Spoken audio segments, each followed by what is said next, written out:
Om en sekund.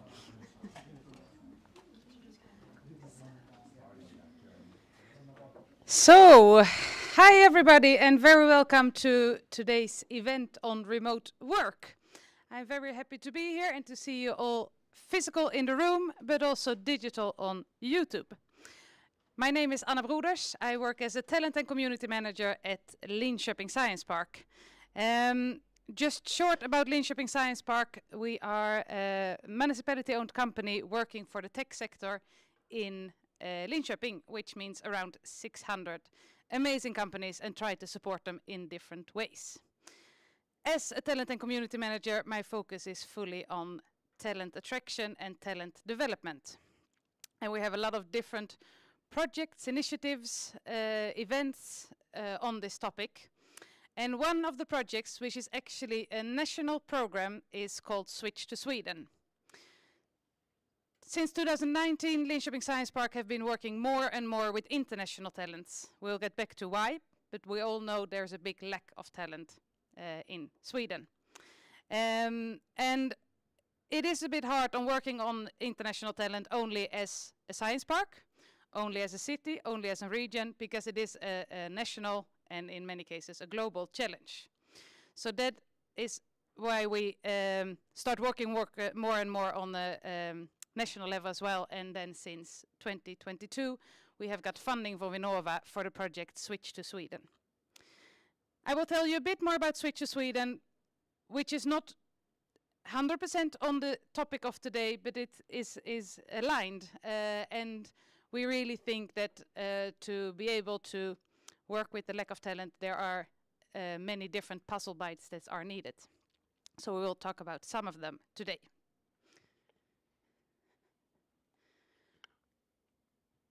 We all know that there is a lack of talent then, and there is an organization called Tech Sweden who gathers tech companies in Sweden overall, who does measurements every other year, I think. And they released a new report this year showing that Sweden needs 80,000 talents to work in tech every year until 2028. Roughly 70,000 people are needed by 2028. And we will not solve this only with the people from the university or already working in Sweden. We need to work with attracting international talents or collaborating around the globe to solve this challenge. We also know that in Sweden, 70% of the jobs are fulfilled by people in your network or people you have a relation with. And if we look at international talents, this is a challenge. Especially if we look at international talents already in Sweden, for example, master students, researchers who does a really choice to come here to study at a specific program at a specific university. But it's easy that they get in a bubble and don't get the connection with the businesses which are needed to get your job in Sweden. And this challenge is what we're working on with Switch to Sweden. So the goal is to match the international talents with companies with recruitment needs. And I'll get back to you how this works. Of course, we work with AI to do these matches. But we really believe that this is needed to be able to keep these talents in Sweden. Master student researchers, we also work with a group called Marie Curie Skłodowska Fellows, who are highly ranked academics who get funding from the EU Horizon program to come here and to do their research. And of course, it's interesting to keep these talents in Sweden as well. Beside this, we also have a small part of the project working more with startups and entrepreneurs who maybe comes to Sweden for a specific program, not always with the aim to move to Sweden and start a business here, but to help Swedish companies. And in Sweden at the moment we have a lot of different programs working with this. In Linköping we have, for example, Index. But when we have a startup traveling from Canada or from Brazil or wherever, we really believe that it's beneficial if we can show a picture of the whole of Sweden and can show them more than only one program or one company. So it's at the moment it's under the name Bridge to Sweden, where we work with it as well.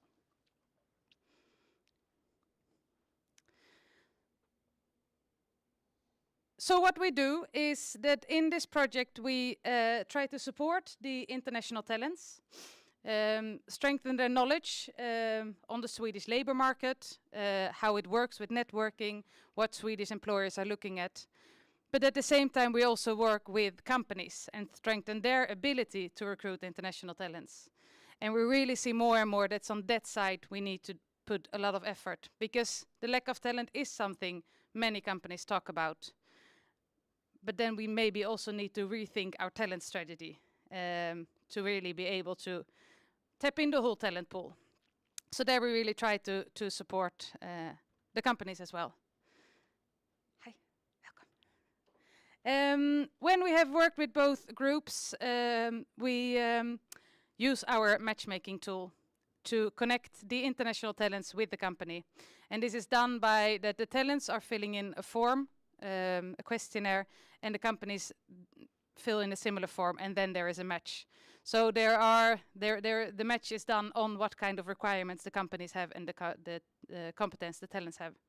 And when there's a match that's approved by both the company and the talent, our wish is for them to have a 20-minute meet and greet. And that's what we do in the project. Then we take a step back. Because as all your companies are in the room and are digital, know you have your own recruitment processes. We don't want to get in there and change everything, but we would like to give some more candidates into the recruitment process and be able to meet some more candidates you maybe have not met before.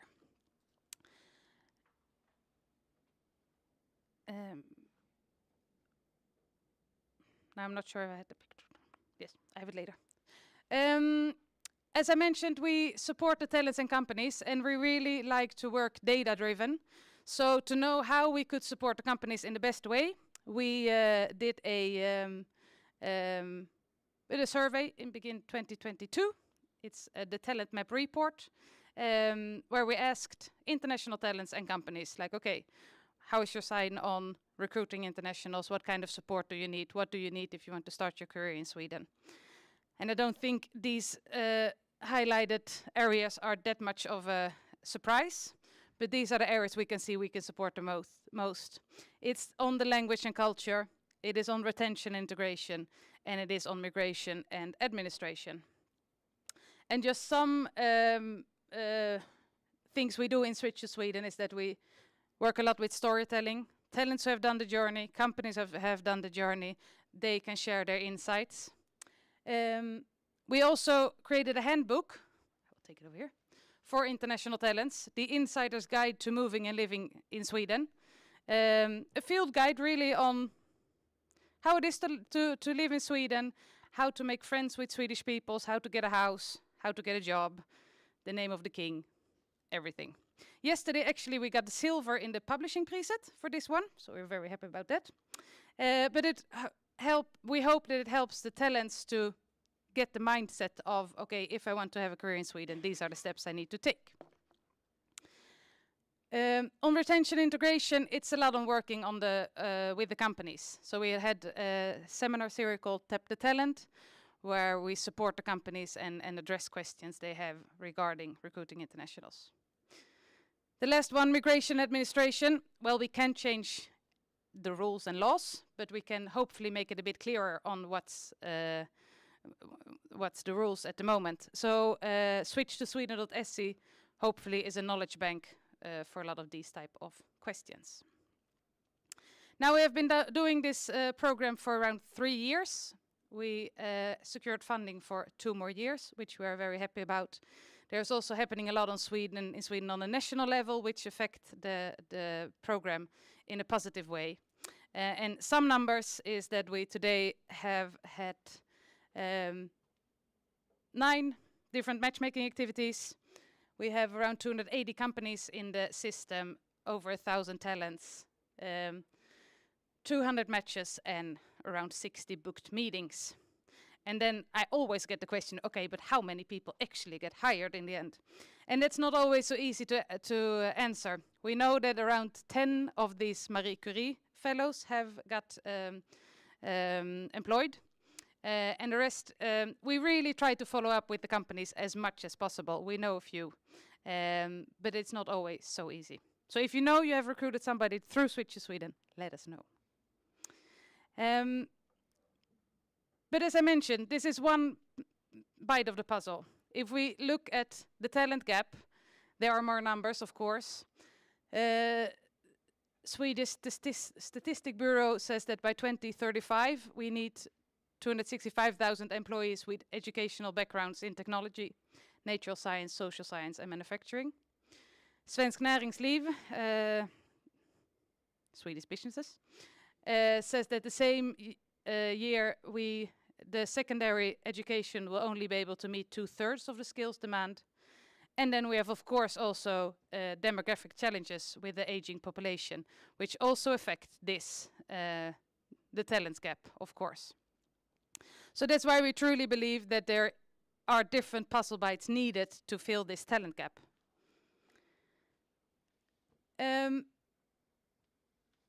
So that is why we are very happy to be here today and to be able to talk about another bite of the puzzle, remote work. Because we really think we need broader solutions to address the skill shortage. There are opportunities in other regions if we look on a global level. And yeah, we think that remote work could be one of the solutions. And we have a lot of great experts with us today who will share their experience and their knowledge about this. So I will just shortly walk you through the agenda for today, and then I will leave the floor to our keynote speaker. Well, we have just had the welcome and the presentation of Switch to Sweden. Soon we will listen to Alagan Malingam from Rootcode, who works with several Swedish companies based from Sri Lanka, and will share more about his experience regarding this. We will have a panel discussion with a lot of different great minds talking about their experience. Of course, we will have a Swedish fika as well, kanelbullar and kardemummabullar. And then I'm really excited about this one, a bit scared as well, because we have a YouTube link and a Zoom meeting that need to connect it. But we'll do a global outreach. We will talk to native coders in Nairobi. We will talk with Rootcode in Sri Lanka, with Scientific in Croatia, and Higher Quality in Thailand. And they will share their experience on how to work with this. And we will wrap up with some roundtable discussions on what we have learned, what we have heard, and how we can continue this forward. I hope this is okay with everybody. We look forward to this. And with that said, I would like to welcome Alagan on stage, the CEO of Rootcode, and very experienced in working with remote work on a global scale. So we're very excited to hear more about your experience. We'll do a little swap of presentations. Thank you, Anna.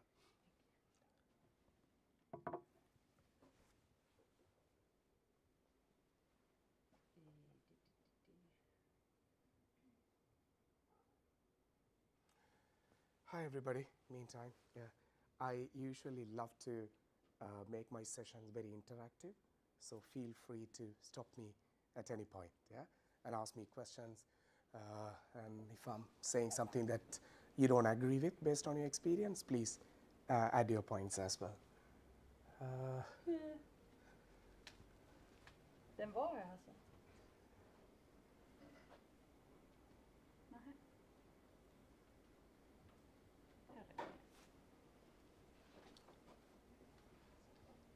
Oh, there you go. Vad konstigt. Jaha, det var en enda där. Och så dubbelklicka där. Och sen F11. Så. Perfect, and then you will get your... I just need to find a mouse. Yeah.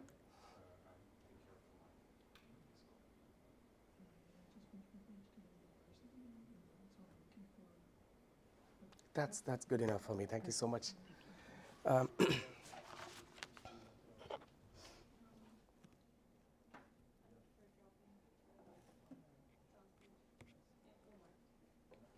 right. Hope you guys can hear me in the back.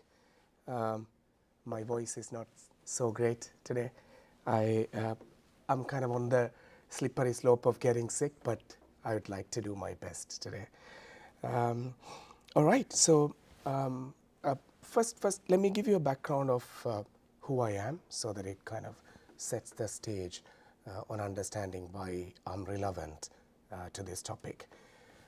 10 years and 1 month back, I started a company called Root Code, back where I was born and grown up in Sri Lanka. If you don't know Sri Lanka, it's a tiny, beautiful island in Asia known for its beaches and surfing. And now it's getting popular for tech as well. So I started a company as a college student, and I built an app that got popular. And then somebody acquired it. A lot of people started asking me to build apps for them, and that's how I built this firm. So now Root Code is a consulting organization. We focus on AI and high-end technology, and we have customers a lot in the Nordics and also in North American region. And right now we are 110, 115 people in Sri Lanka. And we work with a lot of companies in Linköping Science Park and also in the overall Sweden as well. Almost all our resources, our engineers and data scientists work remotely with our clients, and that's where my experience of seeing what works and what doesn't work when it comes to remote working, which I'm going to walk you through. All right.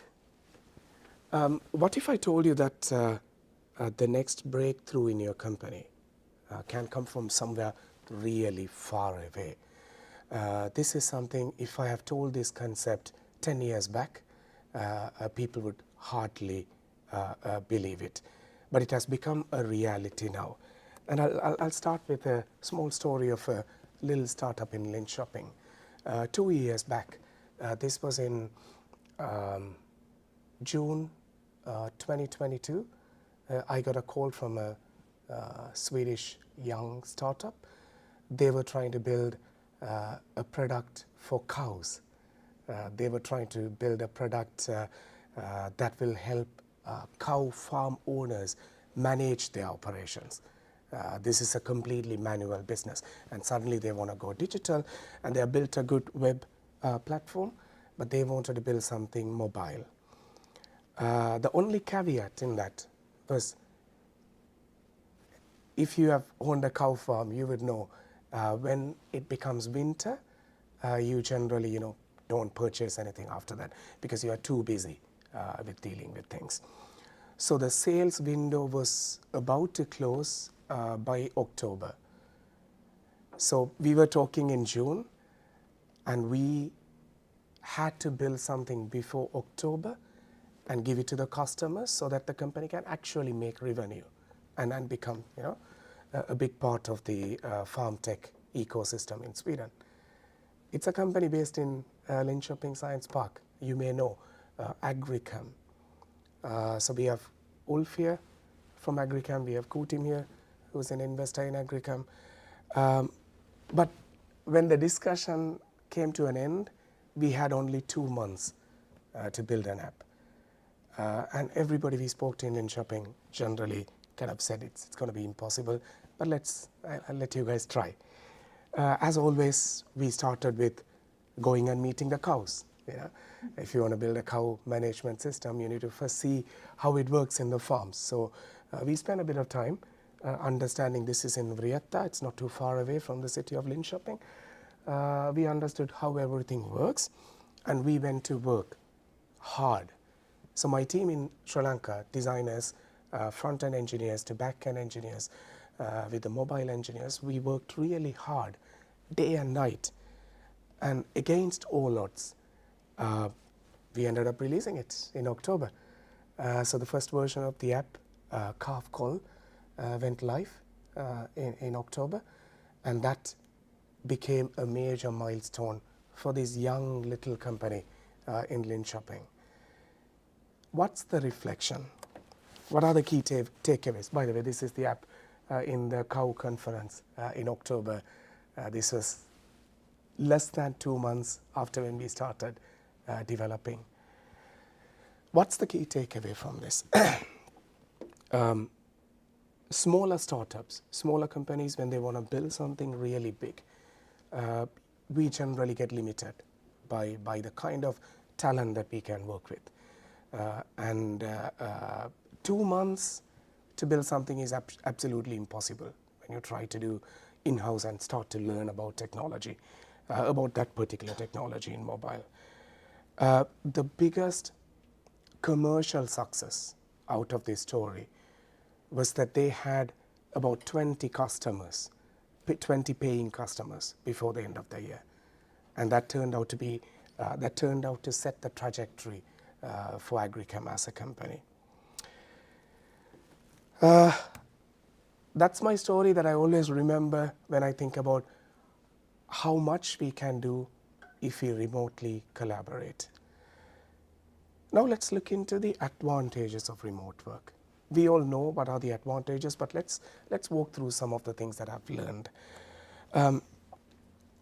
Whether you work with a partner like Root Code to do projects, or to have an extended team or remote team, or you hire your talent globally, either way, when you are ready to open your hiring globally, you get access to a really great talent pool that you don't have in your home country. This also comes in some areas of technology that are new. For example, if you think about AI, you get a lot of advantages when you get access to global talent. And even when you think about design, like when I built my first app, I didn't know anything about design, and I didn't have designers who could design a product that's kind of globally achievable. And I hired a team in Ukraine. I worked with a design team in Ukraine who designed the whole app, and that was my first example as a consumer on how remote work can add value to us. So the first major advantage of working remotely and being able to globally hire is the access to talent. You may be surprised to know that even a small country like Sri Lanka produces 15,000 IT and computer science graduates every year. And that's a big number for a global, for a small country there. And you may be surprised to know there are companies like IFS here that have almost 3,000 plus people in Sri Lanka building the technology. So number one is access to global talent. Number two is you get to collaborate with organizations globally. One good example is we work with a lot of companies on artificial intelligence now. We started our artificial intelligence division way before AI became a cool thing. So we were able to become very experienced and competent in building machine learning models and solving AI problems with AI. And that adds a lot of value to many of our customers. When both started talking about how do we grow our business, how do we grow our product with artificial intelligence, that's where a partner like Root Code can come in and add value. And also we have native coders and higher quality in the panel today, and I'm sure they would be able to add the same value as well. You get access to complementary skill set. Sometimes the skill set that you don't have in-house. One good example I would like to take is from a company in the Lynn Shopping Science Park. Now they have moved closer to the city, BRP Systems. BRP Systems has become the #1 fitness enterprise system in Nordics. And they are a homegrown company in Lynn Shopping that we all should be very proud of. BRP selected us in 2020. Time flies, it's 4 years. When they started scaling, and they had a very complete web platform over decades, but they started realizing that they need to build a very strong mobile application. And for some reason, they chose us. I think a big thanks goes to Kutim sitting there. He was the CEO of BRP at the time. we went into BRP and we built a mobile app called Go Active. If you go to Friskies and Sweaties or Campusal and any of the gyms, many of the gyms in Sweden, you will be using that. That's built by BRP Systems and built by us. So the competency, complementary competency that we brought in to the organization was building hardcore, high-end mobile applications that can be used by millions of users. And we have done that for a decade. And that experience helped BRP Systems scale and compete better. So complementary skill set. One good example, some of you may know Kendrion in the Netherlands. Kendrion produces a lot of automobile parts and sensors for major cars that we drive.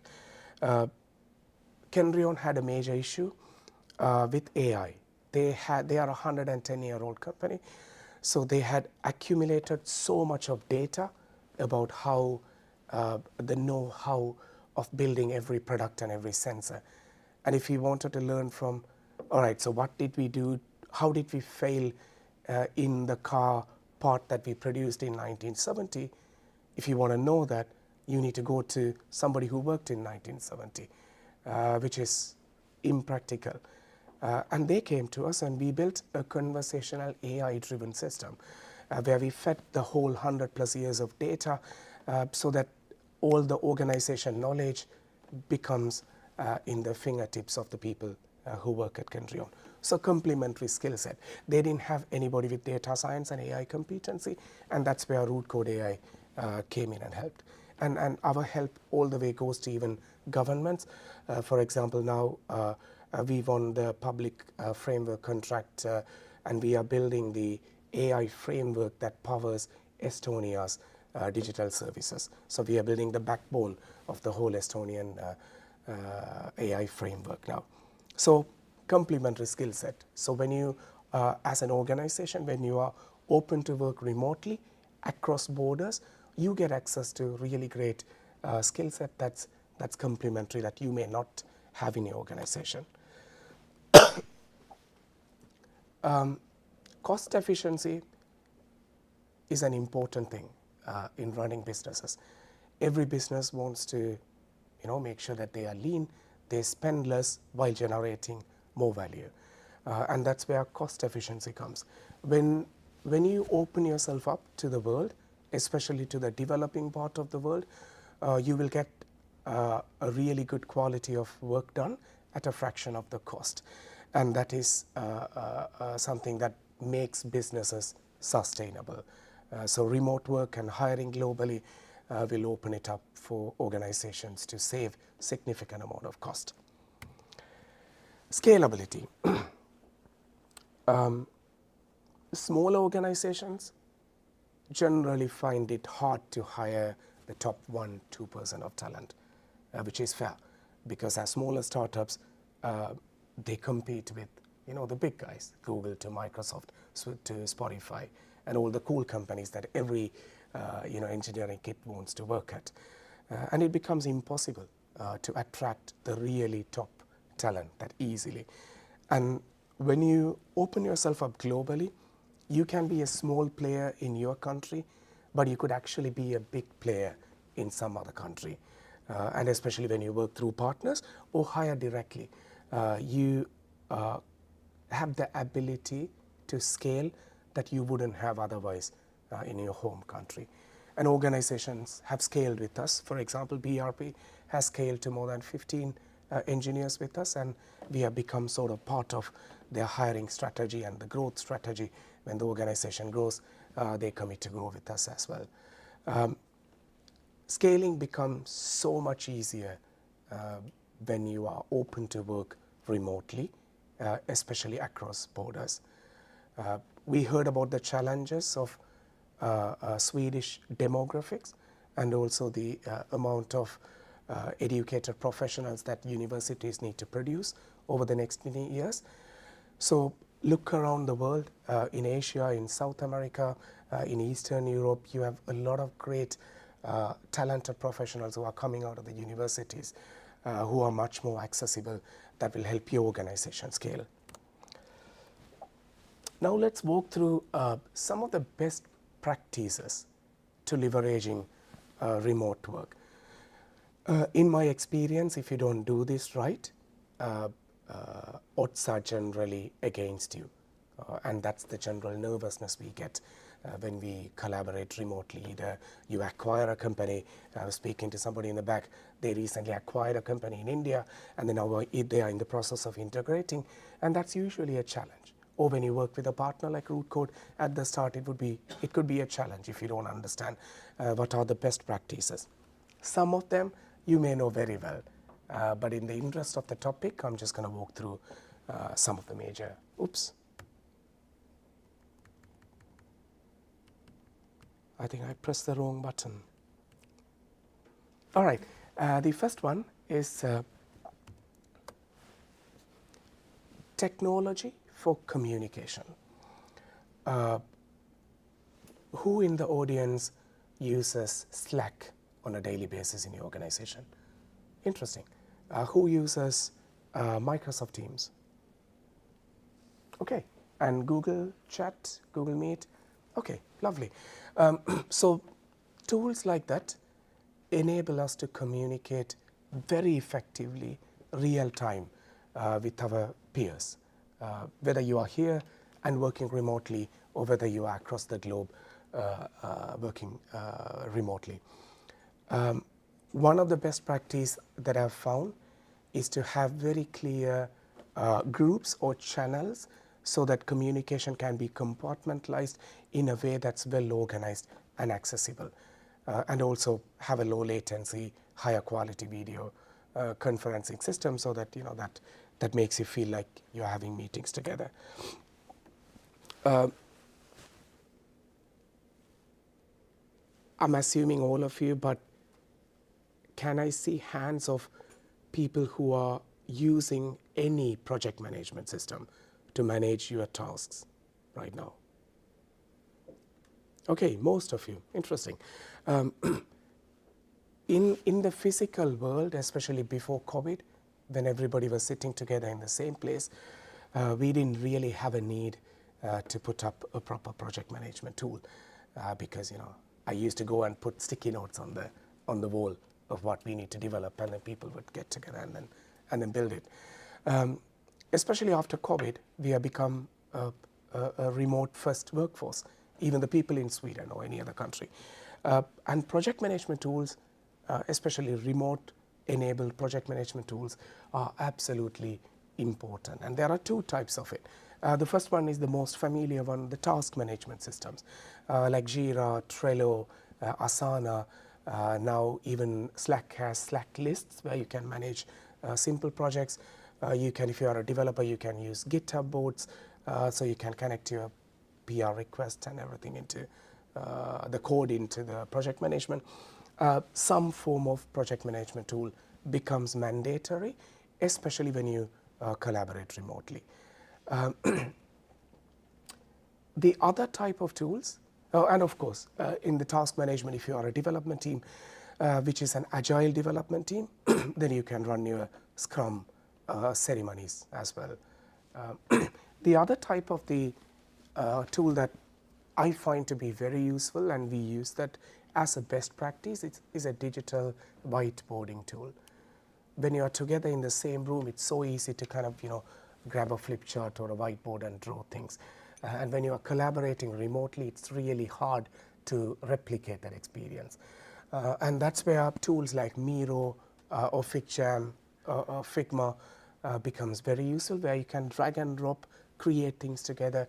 And we use that for a lot of the remote workshops that we do with teams across the globe.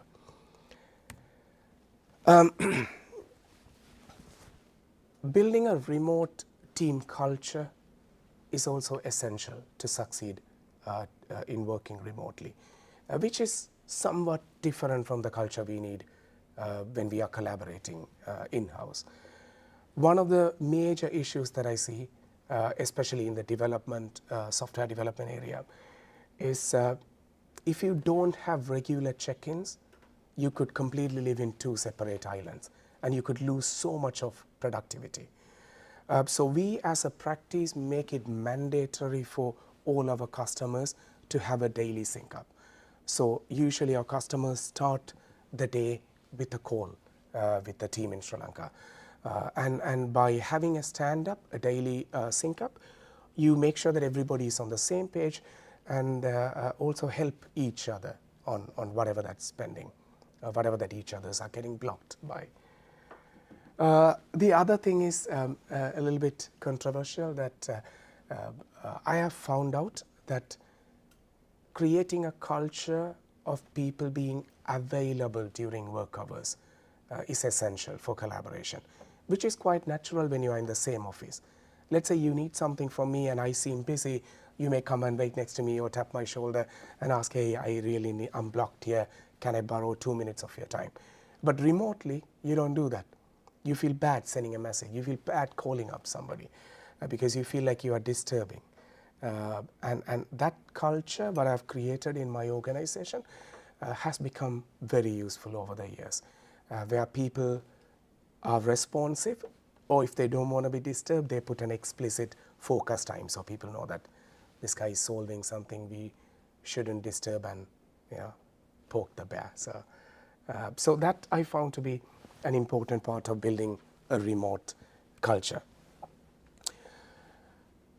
Remote working is all great, it's all fun, but I have also found out that once in a while in-person interactions genuinely enhance the collaboration,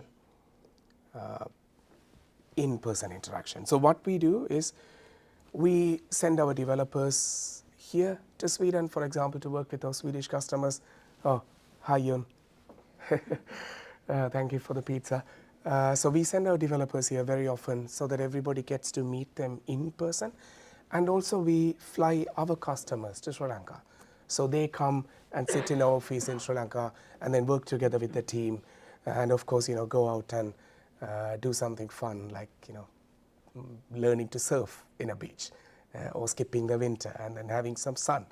And we have historically been, especially after COVID, a remote-first organization, just like every other organization. But after having a lot of customer interactions and human interactions in the workplace, we also realized that it's important to create a space and spaces that genuinely spark collaboration and creativity, because we get a lot of customers coming in. This is our old office, which we have been having for many years, a very small old office. And then because we saw the power of collaboration and because we saw what happens when people meet in person, we invested in a major office that really sparks collaboration. And this is purely because we got inspired by the occasional in-person collaboration that happens. And yes, you overlook the beautiful sea in Sri Lanka. That's the view you get in our office. Let's talk about the bad things next. Yeah. Meantime, do you guys have any questions? All right. Let's look at the bad things or the challenges. Because if we are aware of the challenges, then we are able to navigate those challenges better, right? The first one in collaborating remotely, especially globally, is language barrier. And you may have seen that when you work with or collaborate with partners and companies globally. There is no easy way to solve this, and the only way that I have found is that people need to speak the same language to be able to collaborate better. And I'm yet to find a shortcut other than that. So if you are an organization looking globally to hire or work with partners, you need to look at a market where professionals can speak well in your language, English. Most of the people in Sweden speak very good English. And if you can look at countries where the education system is based in English, where professionals are historically known to collaborate globally and speak in English, that is one of the best ways or the only way that I have found to collaborate, because you rarely can break through as humans through the language barrier. You could of course use AI, you could of course transcribe, you could do all sort of things, but for purely focusing on productivity, I would encourage you guys to focus on countries and regions where English is spoken. I was genuinely fortunate to have grown up in an ecosystem where I had free education. People don't know this. Sri Lanka does two things right. We do a lot of things wrong, but we do two things right. We have free education and free healthcare, both really top notch. I studied all my life free, and then most of my education was, the secondary education was in English, so I was able to relate to people when I speak to people from Europe or in the Americas as well. So language barrier is one of the major challenges when you collaborate globally. The second barrier or the second challenge that comes is with time zones. We just switched to the winter time, and right now we as a company has a lot of challenges when it comes to time zone. Not when we collaborate with Swedish organizations, but when we collaborate with North American organizations.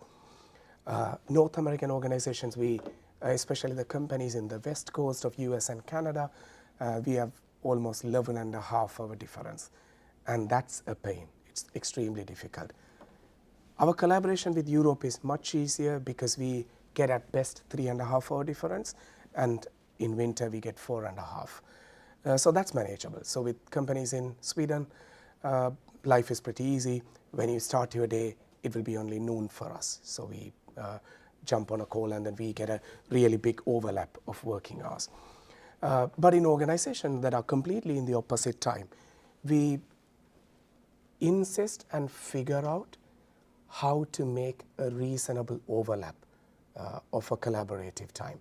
So we either have an evening overlap of our time or a morning overlap, so that we get at least a few hours of time where we can have meetings whenever needed. So when you collaborate, when you work with organizations globally or hire people globally, time zone can be a major factor. Either look at working with an organization or hiring people in a time zone that's not too far away from you, or build a standard practice and have people in an organization who accept it as a policy to, or align the time zone at least partially, so that you get face time together. When you work across borders, data security can be very challenging. It's really easy to enforce your data privacy and security when everybody is your own employee or in your same office. And when you work across borders, cybersecurity risk to practice risk of people, leaving the laptop or somebody hacking into their computers, or they're using unsafe Wi-Fi, or putting, inserting a USB drive with a virus. It can completely damage your intellectual property and your organization's growth and security. The only way that you can get away from that is to, if you're hiring people remotely, globally, to put them through an absolutely intensive data privacy and security training, and also making sure that you have endpoint protections for all the computers that everybody uses. If you are issuing computers to a remote developer who is living in a separate country, make sure that you have, there are so many endpoint management solutions, also called mobile device management, where you can protect the device and you can control, if it gets lost or something, you can destroy the device. And also you can enforce the policies on, can they plug in a USB, or can they not update their virus card, or can they connect to unsafe sites, or can they use a peer-to-peer thing like torrent. So you can do all those data security policies through an endpoint management. or if you are working with a partner like Rootcode or any other company, you need to look for remote work partners or augmented team partners or outsourcing partners who take data security and privacy very seriously. It's advisable to look for organizations that have an ISO 27001 certification, which usually creates an information system management practice in the organization where they have policies to handle data. The worst risk I have seen in many companies is their data or code getting leaked through a remote resource or a partner. So make sure you work with partners who have made it a priority to protect customer data. And of course GDPR. When you work with citizen data or user data, you also need to absolutely make sure that the best practice in that is to anonymize as much data as possible so that your remote workforce globally don't really get access to your consumer data, because you as an organization are absolutely liable if your citizen, if your data, if your user data, personal data gets leaked anywhere. And then the fines could be huge in terms of GDPR compliance. So I encourage you to not take a risk and pass things through an anonymizer pipeline. If any developers out here who is thinking of how to do anonymization, you can check out GitHub, Rootcode's GitHub. We have an open source library that we created on how do you anonymize data in a very safe way so that you can pass it through and then generate an anonymized set of user data that you can hand over to anybody globally because it's not sensitive anymore. We actually built this for Estonia. When we got access to the Estonian citizen data, we were doing a classifier for all the communication that comes to the government, from the Estonian Police and Border Guard to Immigration Agency to government services, health department, education ministry. And there's so much of sensitive data, like user IDs to people's, their state IDs to their pension numbers, to their personal emails, to even their personally identifiable health data. So we built our own anonymizer pipeline and we open sourced it. So that's something that you can use as well. So don't take this data security lightly because the cost of failure is going to be extremely high. One of the challenges that you will run into that I have seen again and again is how do you integrate the remote team with your existing team, your home team. And this has a lot of practical and cultural nuances. Generally humans, we find it easy to work with people like us, whom we can see, whom we can talk, whom we can meet. And when you open up borders and then hire people globally, integrating them into your workforce becomes an absolute challenge, and that has to be a priority for you. If you are working with partners who have done that many times, like us, then we have our own practices on how do you do integration, how do you do trainings, how do you do cultural trainings, and how do you bring people together so that everybody becomes same. And right now, we have some of the developers from our customer companies in Linköping that we collaborate with, and many of them are like almost buddies with the engineers in Sri Lanka. They go to grab a beer together in Colombo in Sri Lanka or in Linköping whenever they meet each other. Generally, home teams can be very nervous when you integrate global remote workforce, which is for fair reasons. People can get nervous for multiple things, and that is an organization that has to become an organization priority to make sure that you integrate the remote workforce very well. And make sure that your home team doesn't feel threatened when you integrate a remote workforce. That's one of the major issues that I see. Every organization is built on values and culture, and that, I believe, is what make organizations very special and succeed. When you hire people globally, it's so easy to lose your culture of the organization. And different companies value different things. Make sure that you hire people who really align with your culture, or work with partners who have a similar value system, because culture is built on fundamental values, and if you can look at the values of, are they aligning with our values, and if you can make sure that, then the collaboration becomes easy. And then in long term, you also make sure that you preserve your culture of your organization when you scale.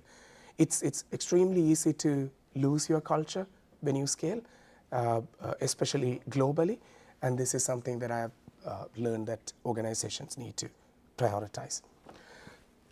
And when it comes to values, sometimes even beautiful things happen when you work closely with remote teams or organizations that share the absolute fundamental values. One great example is we have Co-Team here. We have worked with many of Co-Team's companies in Linköping. And one of the values that we at Root Code and Co-Team as a person share is helping others and uplifting underprivileged communities. And at Root Code, one of the major non-profit initiatives that we do is called Root Code Foundation. And when Co-Team visited, he was able to come to see some of the poor village schools that we help with through Root Code Foundation.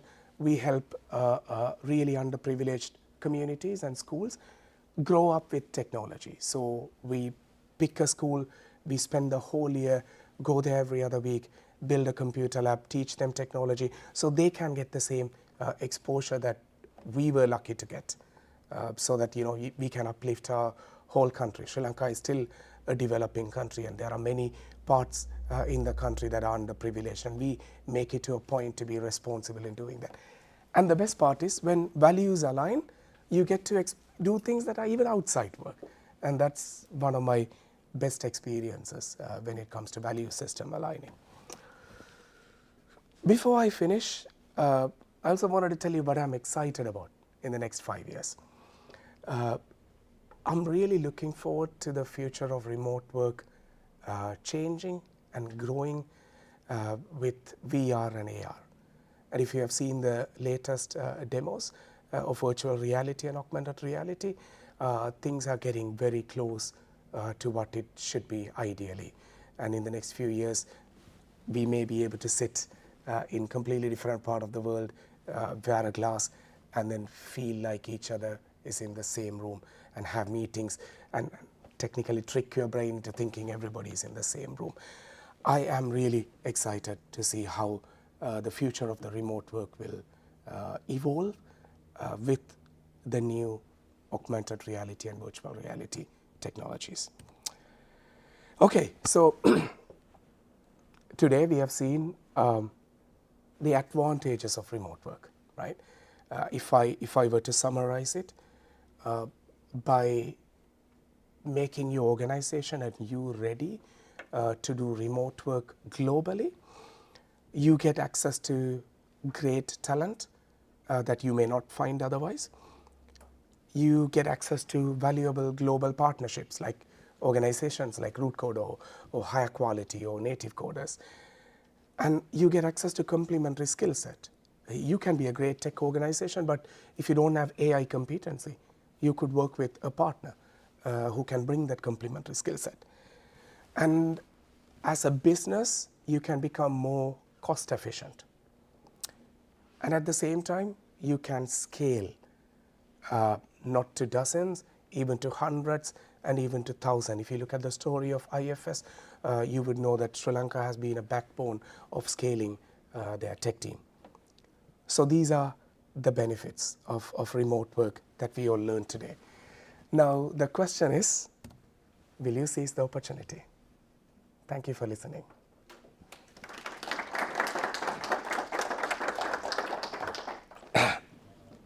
You can reach me anytime. Anything that you need help with, I'll be more than happy to help you guys out. You can call me directly on my Swedish number. Thank you. Thank you so much, Elegant. Really inspiring to listen and to see your experience. Do we have questions? For the ones joining us online, you can write the questions in the chat on YouTube. Yes? Yes. You need to talk in the microphone because otherwise they won't hear it online. Okay. So I have a question on Yes. the other end. Sure. As an international talent, that to say, how is your company's approach? Like, how can us as talent make us ourselves visible and reachable for these companies and get in touch? And you are talking as an individual Exactly. talent, right? As I think you need to talk to Anna. And that's where they have beautiful programs like Switch to Sweden, where they do matchmaking with talent. I don't have a lot of experience to give you advice on, as an individual, how do you reach. But as an organization, what worked for us is we still don't have a sales team. There's nobody calling up people or sending LinkedIn messages on, hey, work with Root Code. Almost all the new customers come from recommendations. So what we do is we focus on doing absolutely great work and make our customers succeed. And that usually comes back to us as more business. And we have been able to grow to where we are now because of that. thank you. Thank you. How many are you today in the organization? We have about 110 right now. Yeah. Great. More questions? Yes. Hello, Magnus Broders from Voyado here. Hi. And I have a question. Thank you so much for the presentation. I don't think you mentioned outsourcing, not even once during the presentation. We talk a lot about remote working.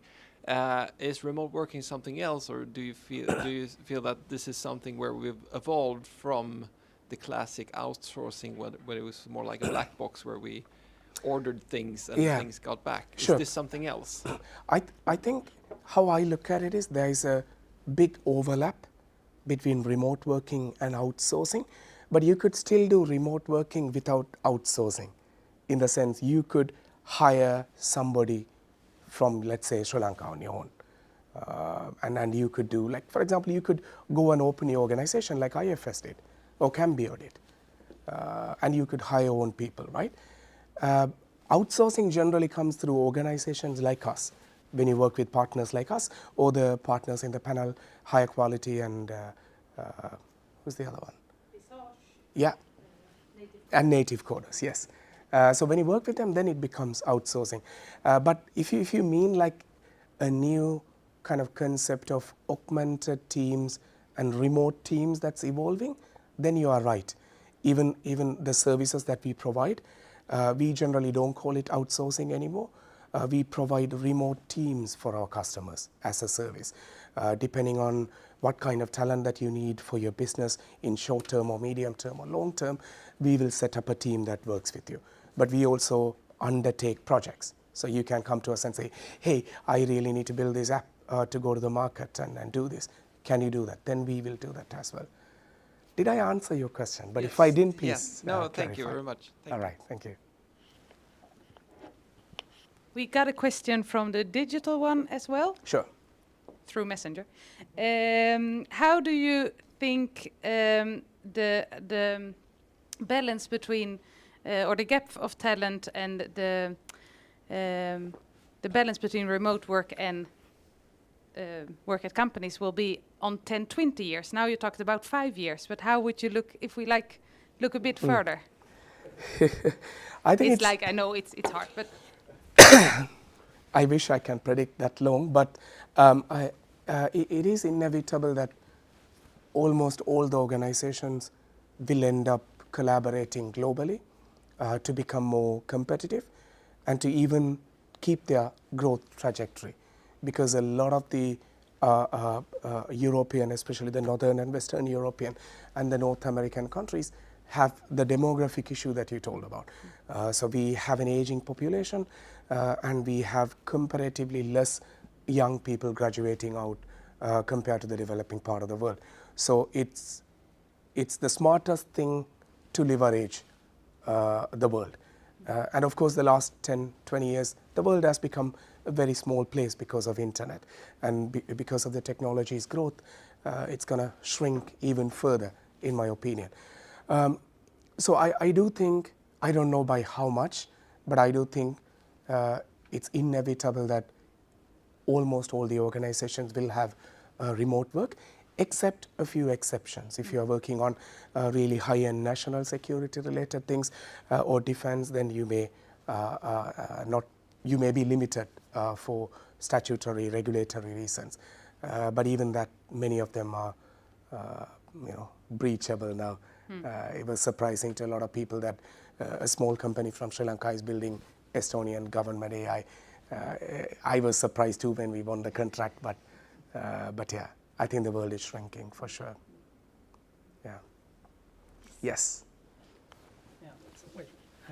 Yeah, so you're working with a lot of Swedish companies, but Yeah. a lot of companies in the whole of Europe. And I'm curious as to us as a Swedish company, how attractive is like the Swedish companies to work for in comparison to other European countries? Which for your European coders? Yeah, which European countries are you comparing with? Any, like if you rank Sweden, where are we on the? No, don't put me in trouble. No, actually, for us, Sweden is one of the most attractive countries to work in as a company and as engineers, because Sweden. One thing to answer to your broader question, the Northern European countries are very attractive for us for multiple reasons. But Sweden especially had a historic connection to Sri Lanka, especially in terms of tech collaboration. IFS has been there for 28 years. You will hear from my Chief Operating Officer and partner, Mangala, in the panel discussion, in the remote session. So he was in IFS for 25 years. He was the VP of IFS and my mentor, and then I ended up hiring him as a CEO. So people know about Sweden, and that's a major advantage. So you grow up hearing great success stories of your elder brothers and uncles working for Swedish companies and building software that turns out to be like multi-billion-dollar companies. So because of that, people in Sri Lanka especially are really motivated by cultural values, and for them that pride plays a big role. So people love it when I put them in a Swedish project. Having said that, there are of course other countries in Europe that are somewhat equally attractive to the global talent, but for Sri Lankans and for Root Code, for some reason, Sweden is our #1 customer base right now, even though we have customers around Europe and also North America. Yeah, but can I ask you a question back? Why did you ask that question? No, I think we're not aware of the Swedish brand abroad, and I think that's Okay. something that we should be aware of in attracting talent abroad. That using the Swedish brand is something that we should do Yeah. more.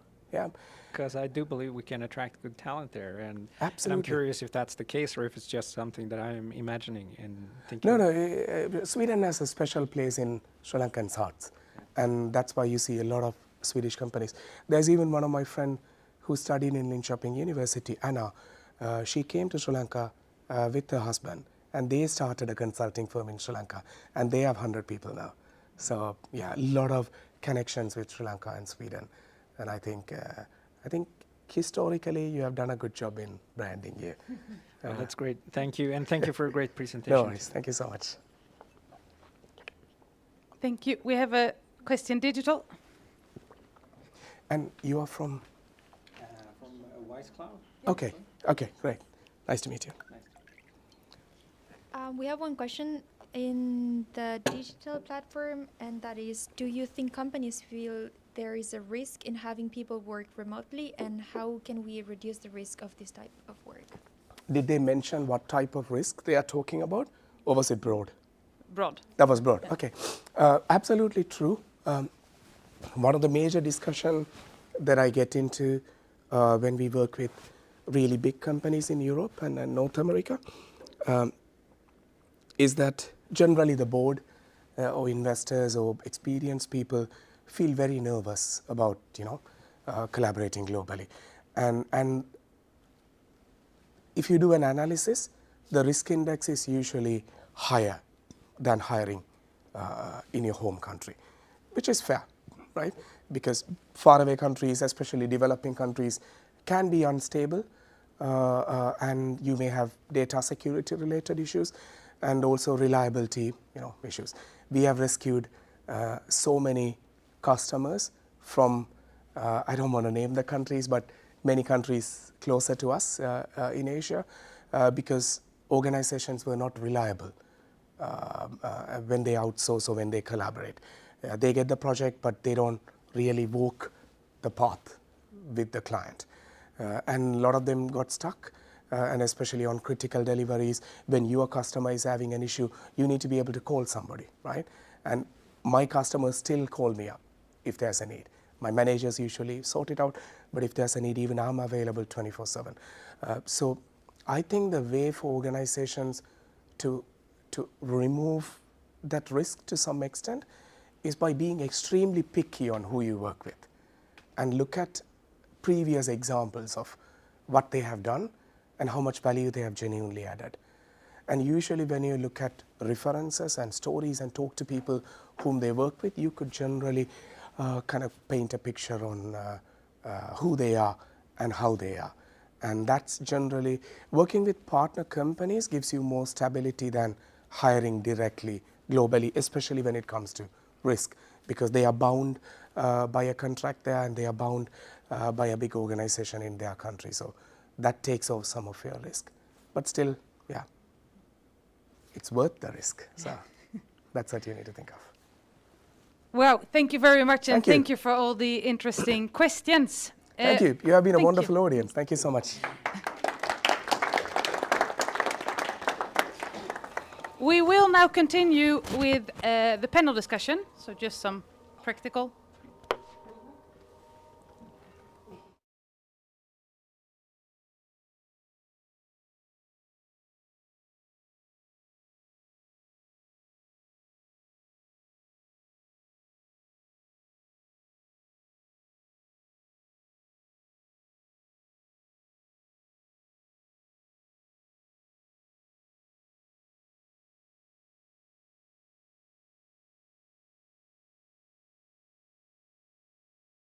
Great panel where we both have companies who had work remote as customers, but also as suppliers. So I would like to welcome Jörgen Ahlberg from Visage.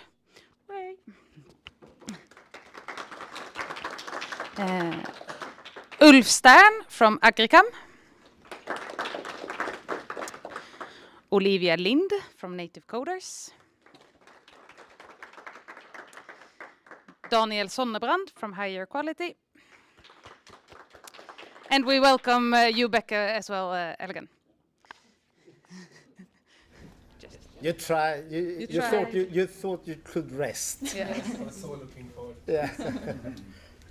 So, very welcome, and I would like to start with just give the word to each and every one of you, and well, give you some time to introduce yourself, and I hope that you can tell us a bit about your experience from working remote, from your point of view.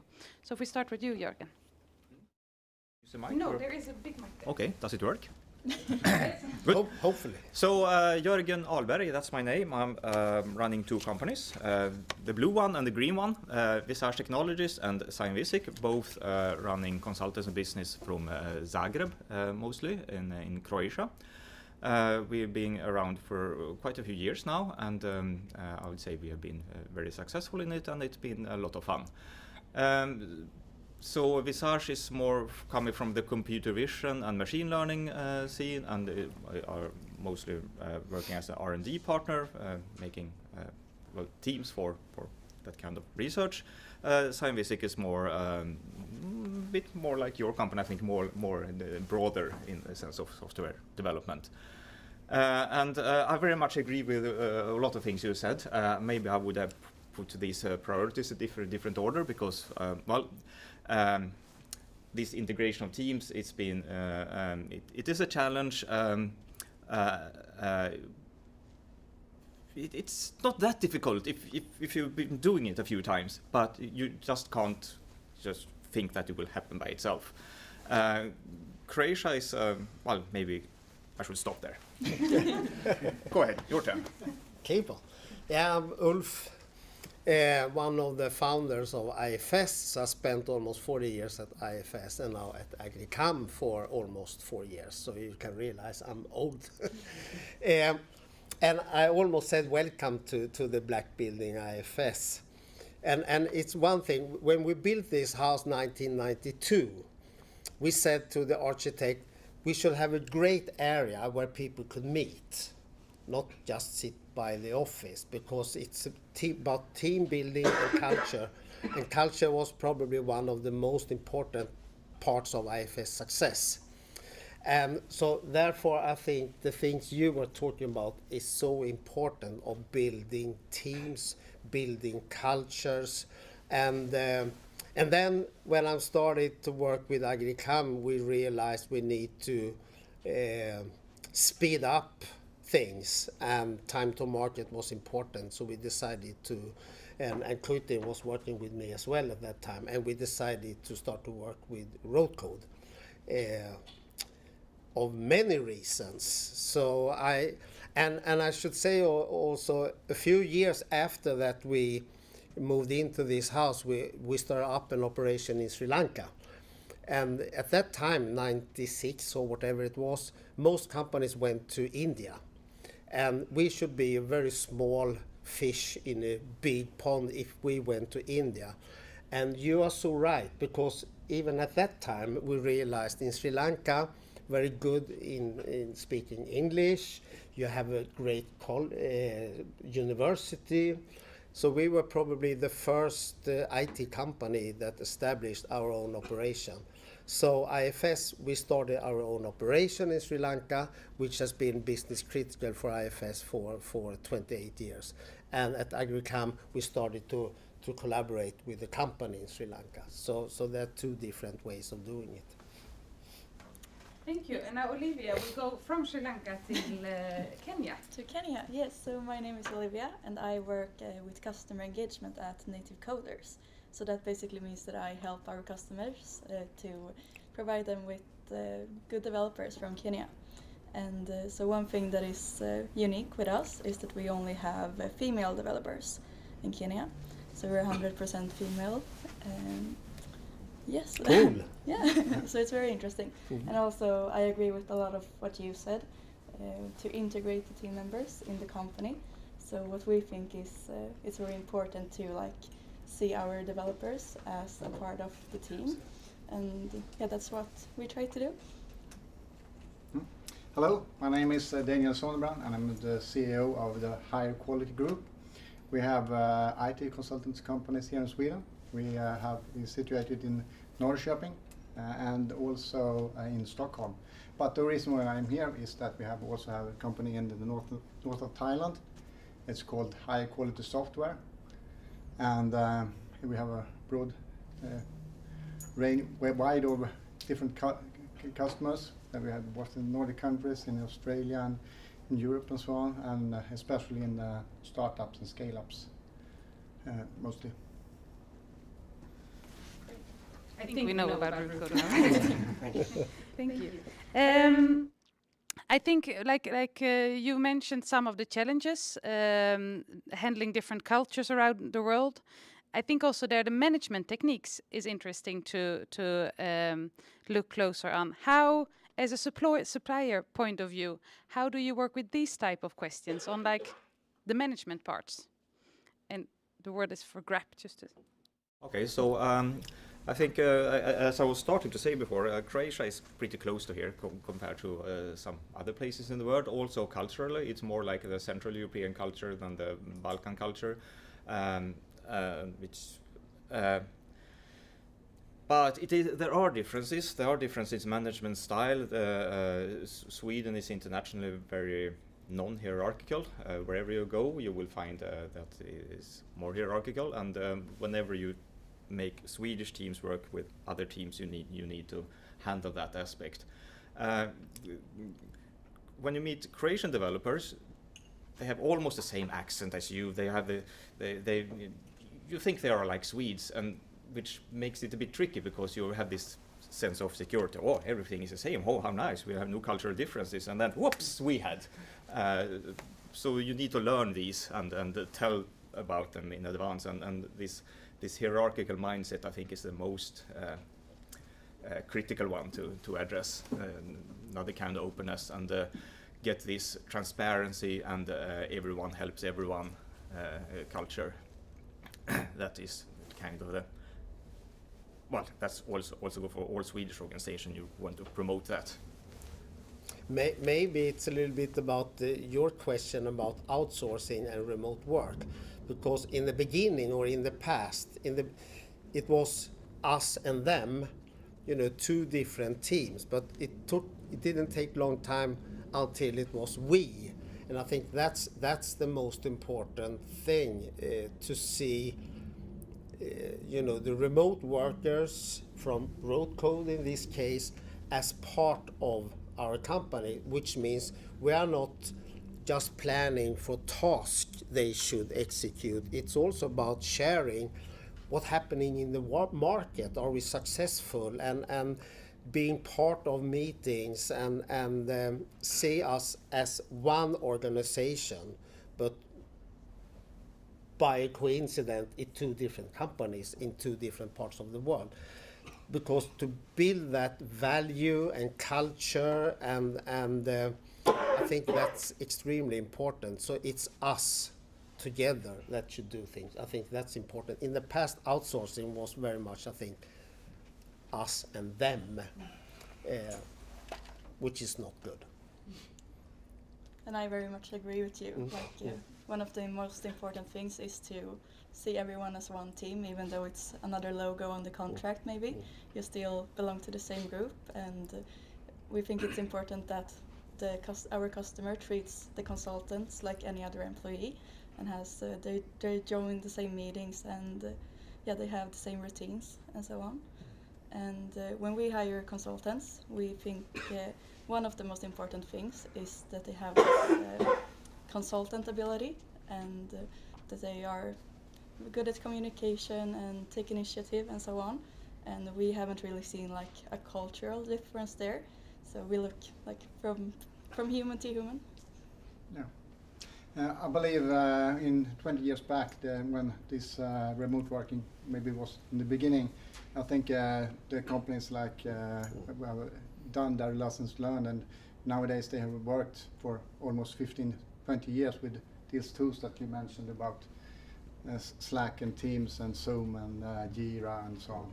So there was a lot of lessons learned, and that includes culture barriers and language barriers, and they have overcome most of these barriers in different ways, depending on where you are related to time zones and whatever.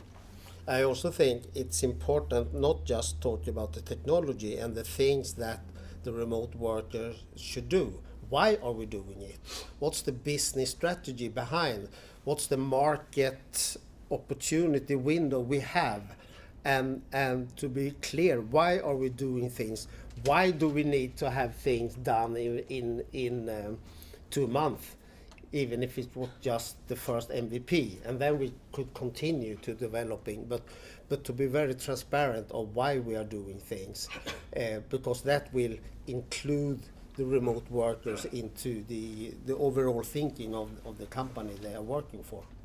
And one of the first things we did when we undertook that challenge to build something in less than two months, is that we transparently spoke to the team.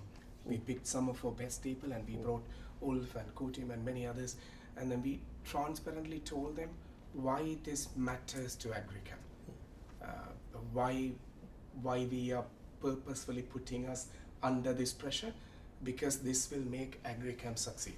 And we always say, like, our mission is to help businesses succeed by building great tech, and then we want everybody to start thinking on how do we make our customers succeed. And one is talking about it very transparently, and I think that helped them be motivated and work really, very closely with producing. At the same time, we make it to a point to let our developers go see the customer's customer. For example, if it's a cow management system, one of us has to be with the cows at least for a while. If it is a gym management system, we send our developers to the gyms. And our developers have come here, even though they don't like to, but they still go to the gym and then see that, because then only you experience that, right? So by doing some of those things together, we can bridge that us and them and then create a we culture.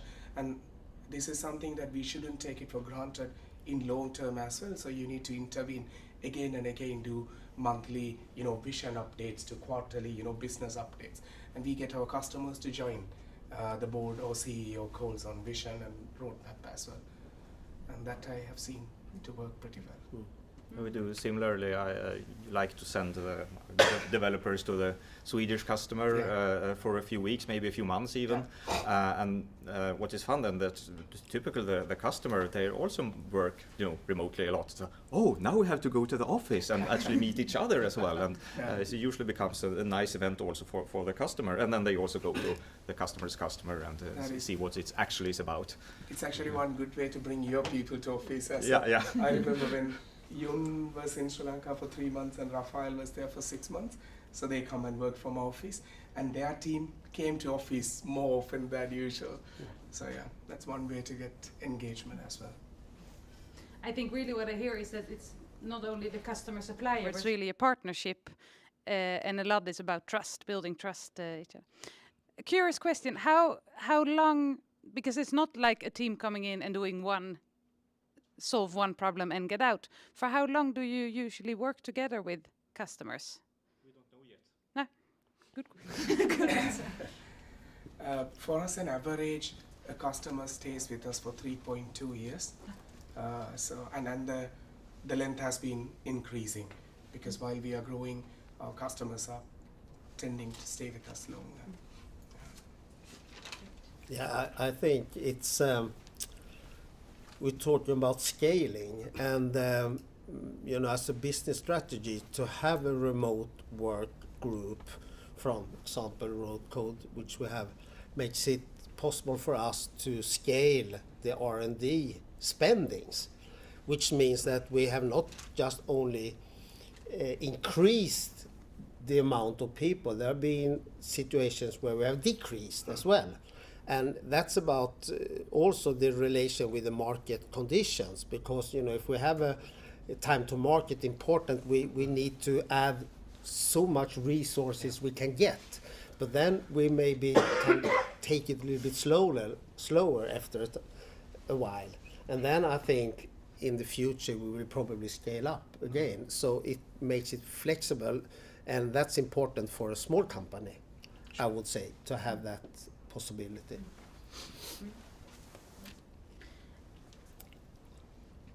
Have you any, now I think there are a lot of people listening in and in the room. If you want to start with remote work and start to try this, what are the any tips or suggestions, or how should they do? I would say just take the leap and try, because once you try, it's not different from having an employee in Sweden that works in another town or something. So it's very easy actually. So my advice would be to just try. Yes, but also you should consider time zones and what part of the world is most suitable for your businesses, and what are you, and take references of the company, what have they done, how do they work with these aspects of culture and languages and all these barriers and so on. In our case, we have Swedish personnel in Asia and also here in Sweden. That's a way that we think is build trust, at least to the Nordic countries, and all the companies have their benefits, and so do your research and take the leap, as you said. And I think it's also important to explain for the organization why you are doing it, because you always get this: why are we not doing this by ourselves, or why are we not hiring a few guys to do this, and to really explain. And that's the complete picture of the business strategy, the market, and why you're doing it. And I think we had it as well that the R&D team at Agricam were a little bit worried, you know, why. Of course, we were lacking that kind of app development, native app development, but they still thought, why can't we do it ourselves, or, you know, hire a guy? So to explain, but it took only, I don't know, 2, 3, maybe 4 weeks. Then they realized how good this was. But to explain for the company why we are doing it, I think it's critical for success. And usually humans, especially smart people, believe only when they experience it. So I think it's, as leaders, it's our responsibility to give them that experience as well. So that, because like Ulf said, a few weeks down the line, everybody realizes, oh wow, it's so much fun working with some Sri Lankan engineers. So then they start liking it, right? So, and I'm sure that's the same with all your companies, right? Starting trouble is there, but when you start, it becomes much more easy. Yeah. And if you're a small startup, it's not so easy to, you know, do this at a grand scale. But if you can try to start with a team, or not just one person. To we just try one person. It's not the same thing as actually having a team. Even if the team is small, like 3 persons or something, it creates a different dynamic. Great, thank you. Do we have any questions from the audience to the panel, either through YouTube or otherwise I have more? Waiting for exactly. No, but I think it was an interesting question that you raised, like the Swedish perspective. The picture that Alagan showed us, is it something you can recognize? Is it like attractive to work for Swedish companies? Yes, I mean, we absolutely use that in our employer branding. It's Sweden has a strong brand in Croatia too, and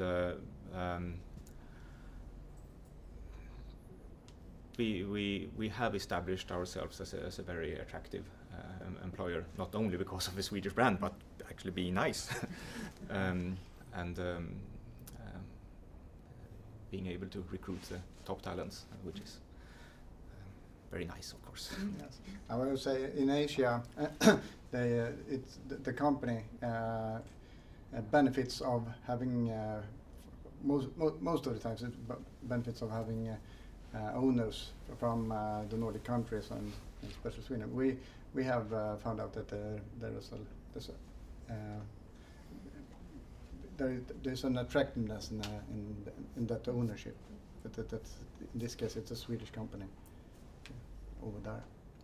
Is it the same for native coders? Is that a I Swedish would also company? say, yeah. So it's a very good brand to have like a Swedish company there. So it's easy for us to find good talent, and we also believe in having good conditions for the employees. So combined with like the Swedish brand and a fair salary and treating them good, we think it's easy to find good talent. Great.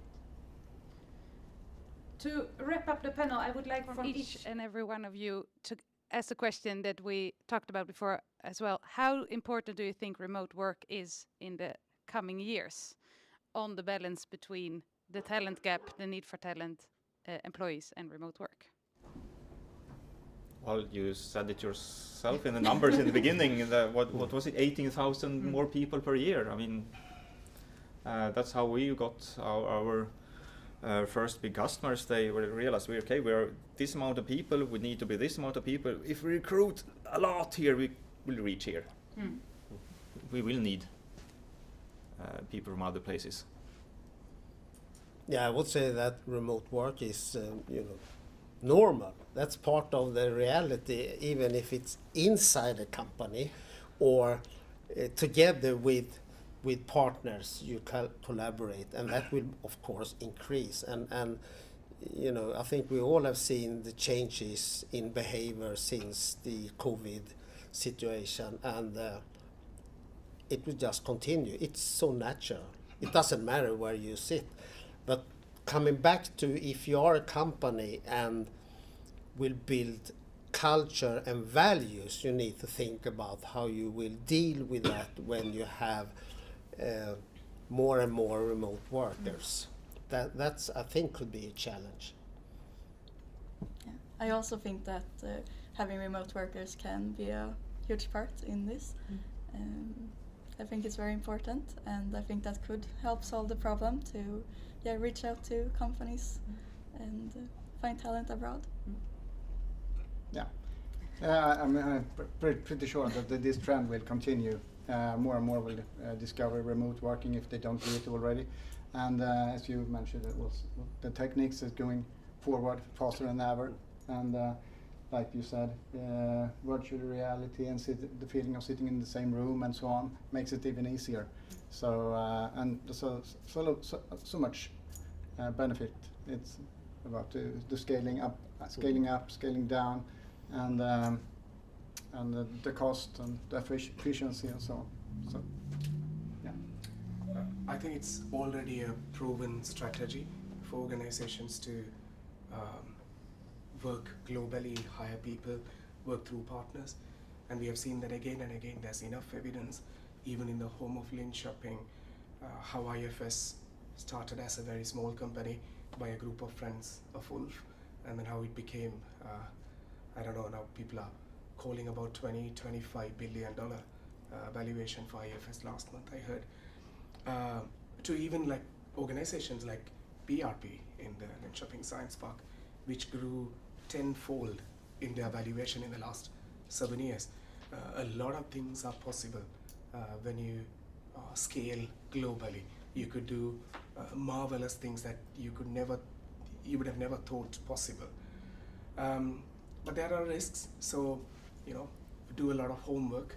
So make sure you find the right people and organizations that align with your values and culture, and also make sure you work with people and organizations that are very honest, so that they will take care of your business like you would. So that's what I believe.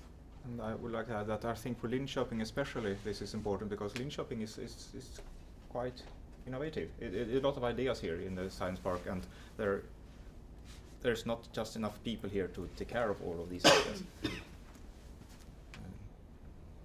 So remote work is needed as one bite of the puzzle in the future as well. Yes. Great. Well, thank you so much for your insights. Give them a round of applause.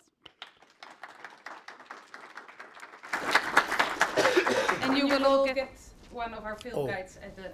Thank you for your participation.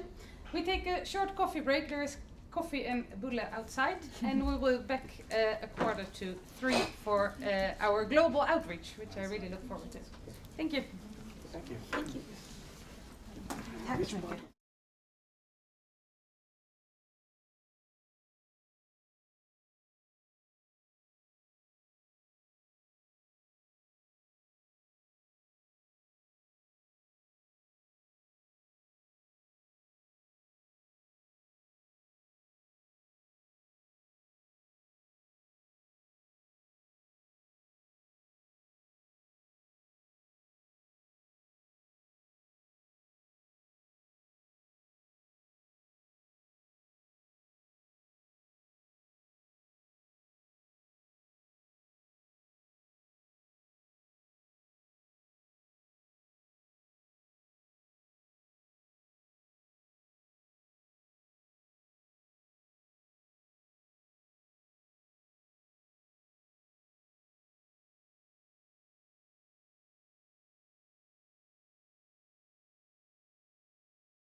people like working with at the company, but you are actually working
Yeah, see you. 1 minute, I'll be back.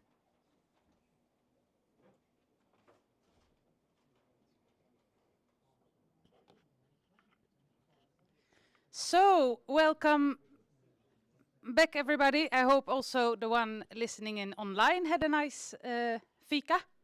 And it is time for our global outreach. And I'm very happy to have this panel with me on stage. They can't see us, but there is a room full of people watching you, so you know.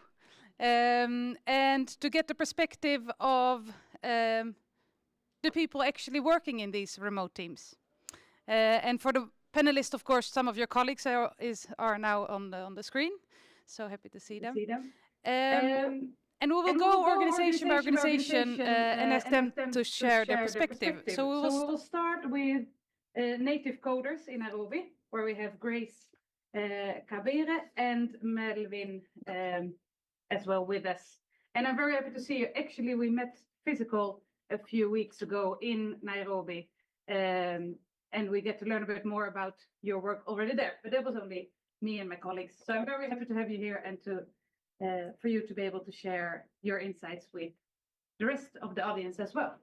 So tell me, how is it? What is your perspective on remote work? And tell me more what you're doing.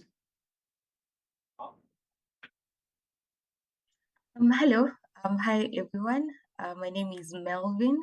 I work at Native Coders as a senior developer for an international company, Stoplight Go, that has its market across different continents, both North America and Europe.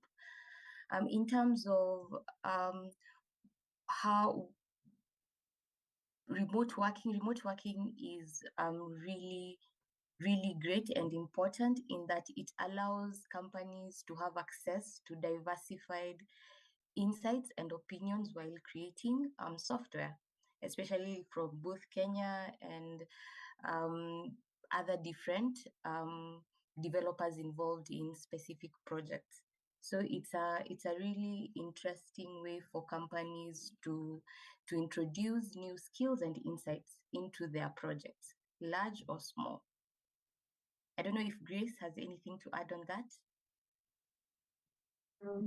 Okay. Hi, everyone. My name is Grace. I am also a senior software developer at Native Coders, currently working with Trebula, that was previously known as Vickers Boshen, which is a leading company when it comes to digital. It's a digital marketplace for forest owners specifically. Yes. So my experience with remote work is that for Swedish companies, they're able to tap into the Kenyan market, specifically skilled developers, easily. And in addition to what Melvin has said, the diverse cultures, the fresh perspectives are all put to the table, and then we come up with very great solutions together. Yes. Thank you. Over to you, Mangala and Sri Lanka. Please share your perspective. Yeah. Hi, everyone. Greetings from Colombo. And I have been working with Sweden for almost 27 years now, so I'll try to share my experience. And my first company was IFS, and I joined IFS early 1998 when IFS wanted to try out a remote team in Colombo. So since then, I led many remote teams at IFS, and I thought actually share with you the challenges that we had and the strategies that we use. When you probably hear about the challenges when we build a company, a remote team from actually in IFS, I was part of the management team to build a remote team from 20 to 2,500 eventually. And during that process, maybe since I'm talking about late 90s, you might think challenge would be the technology because we had only email and desk phone. actually that is not. The real challenge was the mindset, which is, I believe, still relevant if you are trying out to build a remote team somewhere else. So it's a big change for Swedish teams. And as in any change management, everyone started thinking about uncertainties. We were talking about how can we build a high-performing team when you have half of the team on the other side of the world. How about the time zone differences? We only have 3.5 to 4.5 overlap. And also, there were some questions about cultures. Will they fit into the culture? But as in any change management, what IFS senior management, they strongly believed a remote team is the bridge to the talent gap. We have to do this. Then we started working together. When we worked together, we got early wins, the success stories. One is IFS managed to grow in numbers very fast, like, 20 people to 100, couple of hundreds, 500, thousands, and even 2000s, because Sri Lanka has a very big right talent pool, because we get 12,000 IT graduates coming out from every year from the universities. And these are not just numbers, because we have free education. Everyone has access to the education until they get the degree. So you get the high quality, graduates, IT graduates from the universities. And number two, about the time zone, it was so interesting because once we started, we realized even we work 8 to 9 hours. We don't collaborate during all 8-9 hours, right? So we focus, we collaborate, we focus. Then we realized 3.5 to 4.5 is probably a really good overlap. At the same time, interestingly, in Sri Lanka, we don't have summer vacations. Our sun is very punctual, 6 a.m. to 6 p.m., January to December. Then our Swedish teams realized a ball is even rolling during the summer vacation. And about the culture, initially we thought we have slightly different cultures in Sri Lanka and Sweden, but eventually we realized we have shared core values in our cultures. One is both Sri Lanka and Sweden, we have a collaborative culture. We like teamwork, doing things together. Number two, we respect diversity a lot. Sri Lanka is also a multicultural country. And when I say diversity, is everything related to diversity. But if I talk specifically about gender, if I talk about Root Code, my current company, 40% of our developers are female, and 35% of our leadership is also representing, women. And the third thing in our cultures, common thing in both, what I realized during the last 27 years, both Sweden and Sri Lanka, we like to have long-term engagement built on trust, transparency, and integrity. So then we realized, okay, we are nicely gelling with each other. Then 3 years ago, after helping IFS to build a bigger remote team in Colombo with 2,500 employees, I joined Root Code to help more and more businesses to build remote teams to bridge the talent gap.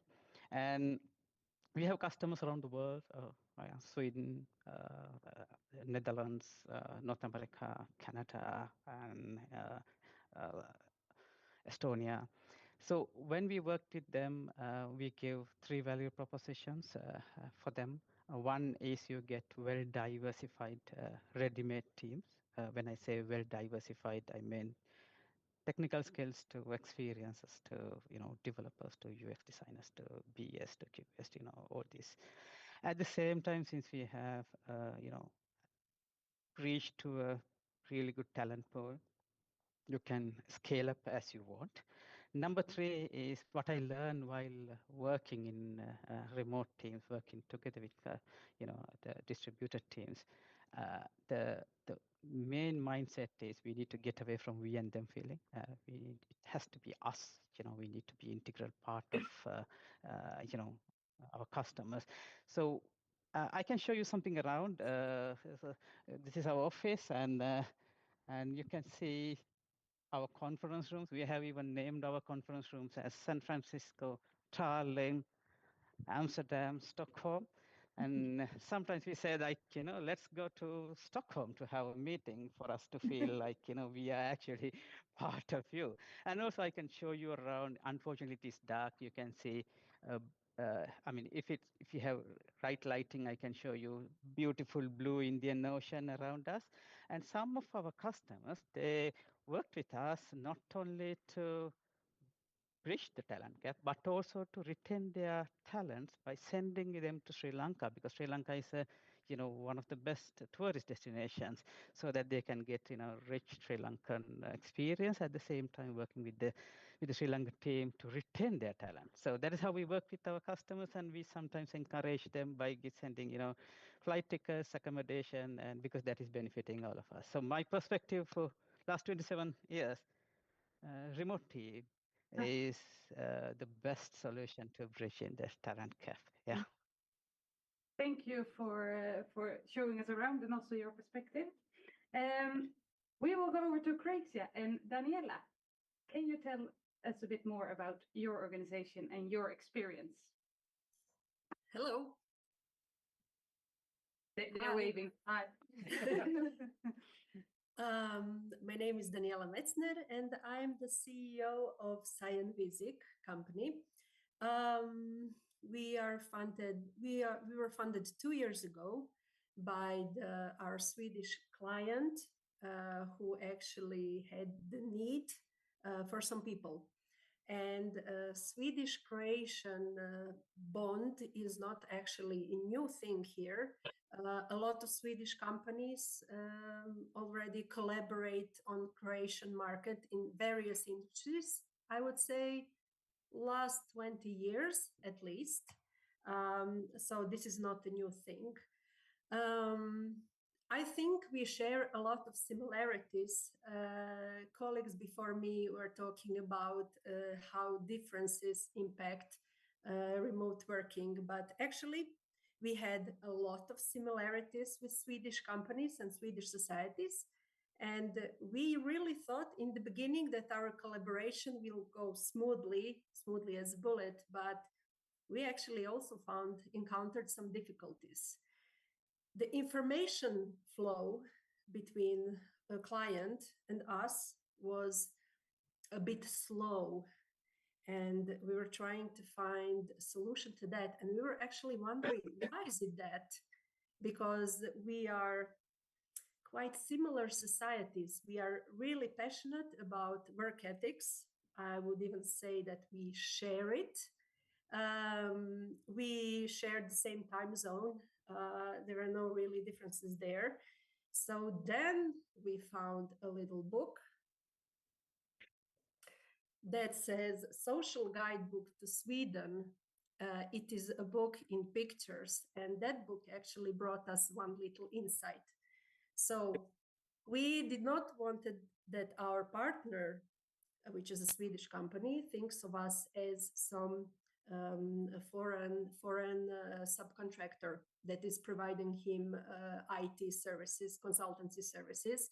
We really wanted to be that one team that he considers as his own.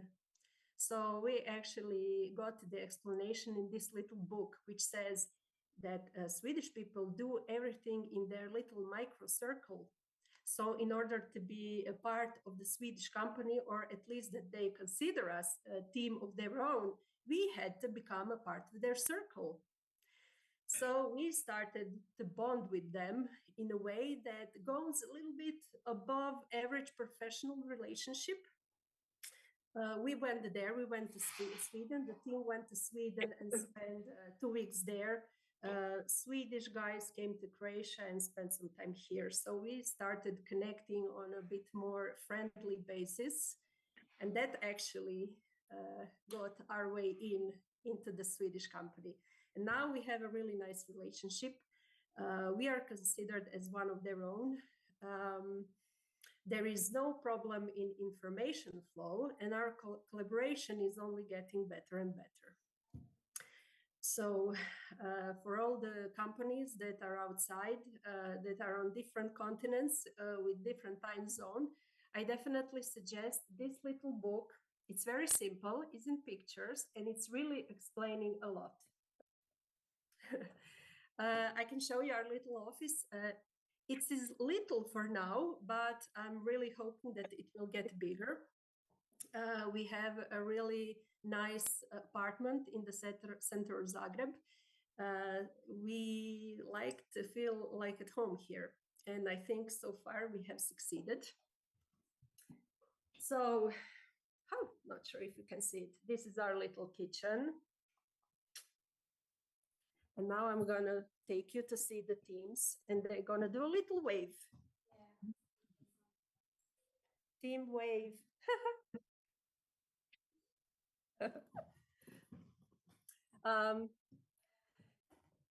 We also have other rooms in the apartment, but they are empty, and hopefully they will be full.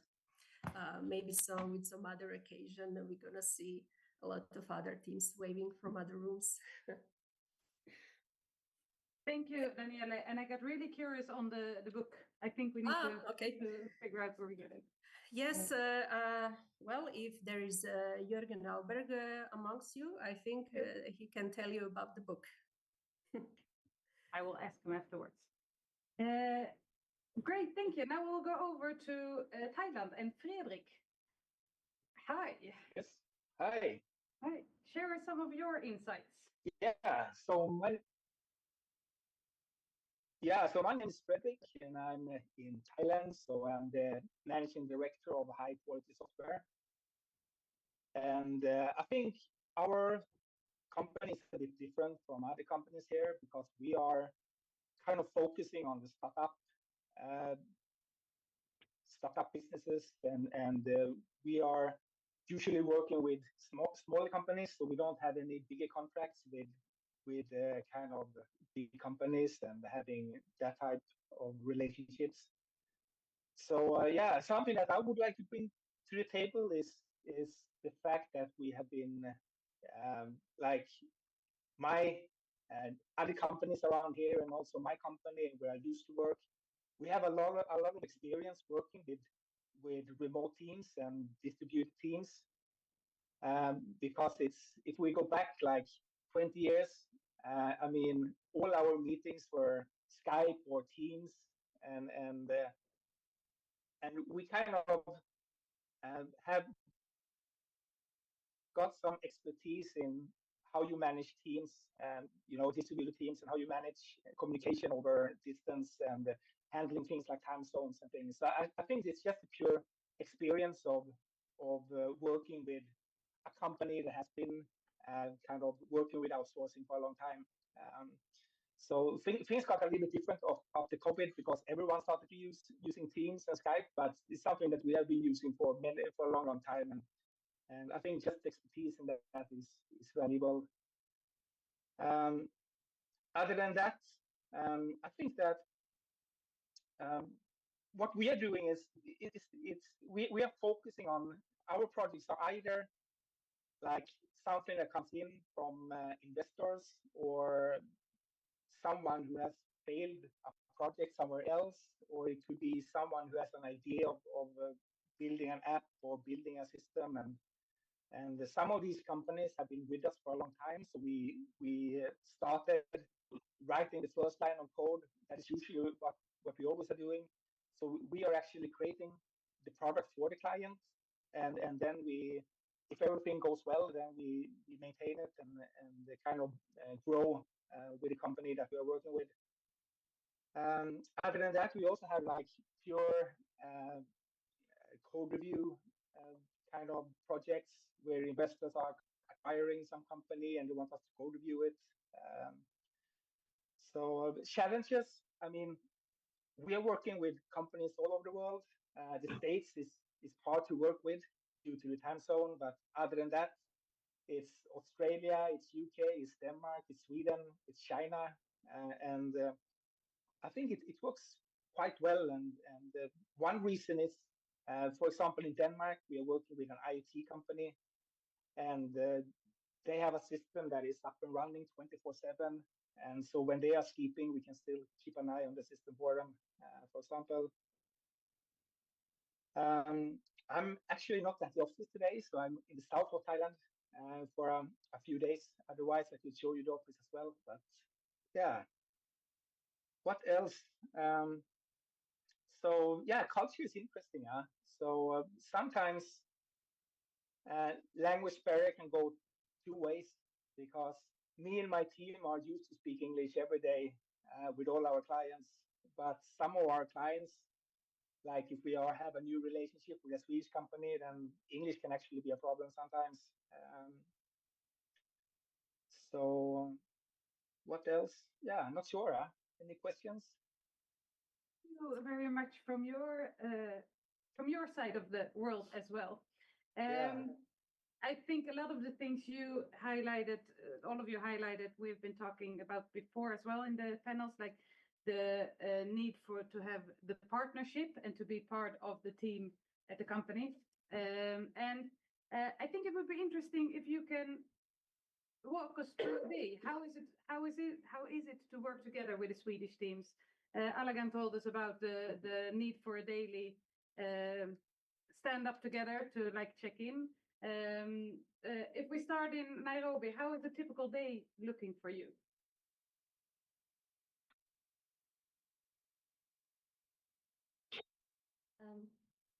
So for me, a typical day would be, first and foremost, I'd like to add that the time difference between Kenya and Sweden is an hour or two, depending on daylight savings. So we don't have much of a time difference. Whenever I start my day at 9 a.m., the client starts their day at 8 a.m. So we start at the same time. Additionally, we also go on our breaks at the same time because, for example, our lunch time, it's at 1 p.m. and the lunch in Sweden is at 12 p.m. So we always go on lunch at the same time. So the typical day would be we start work at the same time and we end work at the same time. We take our lunch breaks at the same time. And mostly we use the tools like Slack to communicate. We always have stand-up meetings. Additionally, the project management tools, Jira, so that everyone would be in line with the goals of a particular project. That's what I would say about the typical day. You always know exactly what you're supposed to do. Additionally, there is also pair programming, whereby we pair program with the teams. Since in Kenya, we also have stable internet, where it makes collaboration quite easy with the Swedish teams. So we pair program, we have sessions where we can all just program on one particular computer, all of us from wherever we are. Additionally, other than the pair programming sessions, we normally have regular meetings with the teams that we have, because I think one of the major things that is always considered whenever it comes to working with remote teams is communication. It has to be very effective for remote work to be successful. So communication is always key. We can also use the traditional methods like emails, but we found things like Slack to be quite faster because you can easily get notifications wherever you are. Yeah, so I would say that is a typical day. We work the same time. And additionally, Sweden speaks English. And also in Kenya, it's an English-speaking country. So communication is always easy whenever it comes to our schedules and everything. Yeah, I think Melvin will add something on top of that. Yeah, I mean, my day is more or less the same. Again, like she's mentioned, there's really not a big time difference between ourselves, Nairobi, Kenya, and Sweden, and also Spain. Sometimes our teams move around between Sweden and Spain, so our time zones are more or less the same. In terms of communication, again, we are both English speaking, so it's a bit easier for us in that sense because English is our official communication language in Kenya. And then in terms of tools, again, tech is very global, so the same tools that are used in Kenya are the same tools that are being used across the world. So Slack, like she's mentioned, Trello, we use that, Asana and Jira and Confluence and GitHub. So we basically use the same tools. For my day is more or less the same like Grace, and I believe almost everyone on the call. Yeah, so we wake up, we have our meetings, we discuss our goals for the day. If there's any issue that has been raised by a client, sometimes we have a look at that. I work directly with the CTO of my company, so it's a bit, the communication channel is a bit linear in that we are on a, for lack of a better word, on a person-to-person communication basis. So I talk directly to him. So we talk about the goals for the project, some of the tasks, and we sort of align on how we plan to implement them, what is implementable, which is more important to our clients, and all that. So my day is more like Grace's with a few additions here and there. Thank you. And Mangala, you told before that you have, like, if you look at Sweden, it's 3-4 hours where you can collaborate, and then you have focus time. I like that idea as well.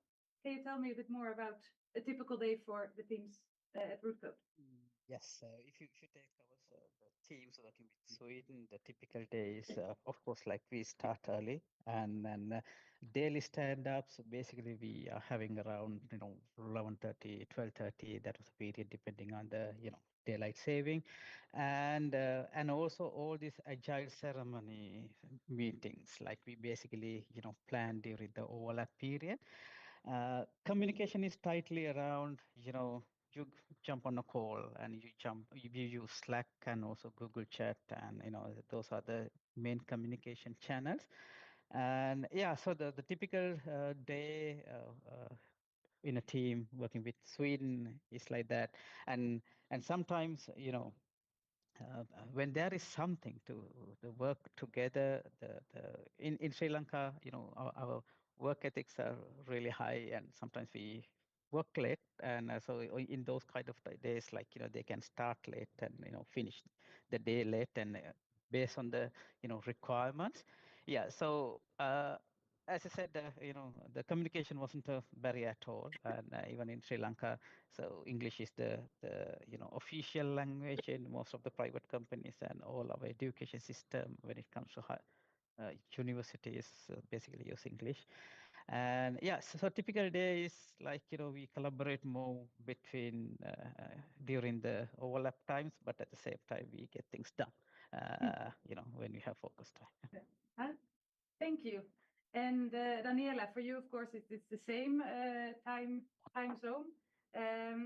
Yes. How do you connect during the day? Are you like connected all the time, or is it specific time slots? Yes, I'm pretty sure we are connected all the time. The guys are on Teams. They have their specialized channels that they pretty much use all the time. Of course, they talk a lot on meetings. They share a lot of informations in real time. Of course, sometimes they even have a phone calls, because why not have a phone call when you have all these means of communication? So I'm quite sure that we share the same schedule. The only thing that we do not really share here is a 3 o'clock fika. That's something that is a bit, well, we kind of finish lunch, and then, we have some leisure time after lunch. So then, we start then working again around 2 o'clock. And then, at 3 o'clock, you just don't want to break that, good period of coding. So we kind of then code at the end, to the end of the working day. But we kind of realized that this fika thing is only, it's not about the coffee, it's about way to connect with your colleagues. And when you share a lot of time together and a lot of bonds, then it's not that hard to connect. Thank you. And Fredrik, you told me before, like the pros on being at work when the other ones are asleep. But how do you then do the overlap to know that you're working on the right things and working on the same things? Yeah, so we are using the same tools that the other teams here. It's Slack, Teams, and emails. meetings. So it's basically the same. So at my company, we have like a stand-up meeting in the morning, 9 o'clock, where we go through like all our clients and all our developers are doing. After that, we pick something to do. We are using Jira for most clients. And so we pick a task and then complete that task, and then it's QA and all that. So depending on the client, we usually have like one meeting per week where we are kind of updating of what we have been doing, what we have been finding, and our progress. And in addition to like an update meeting, we have one planned requirement meeting where we're talking about requirements. And other than that, it's a lot of Slack communication, because even if there is a significant time zone difference, there's always it's like 3 or 4 hours of overlap. So that is plenty of time to communicate over Slack. Thank you. So, sorry. Yeah. Thank you. Well, time flies. Do we have any questions in the audience or from the people joining online?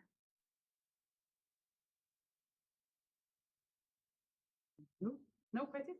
Well, then I have one final question to you. And we did it in the panel. We did it also with the keynote on looking a bit in the future. And how do you think the future of remote work is looking? So just short input from every one of you. And I think we go backwards this time. So we start with Fredrik.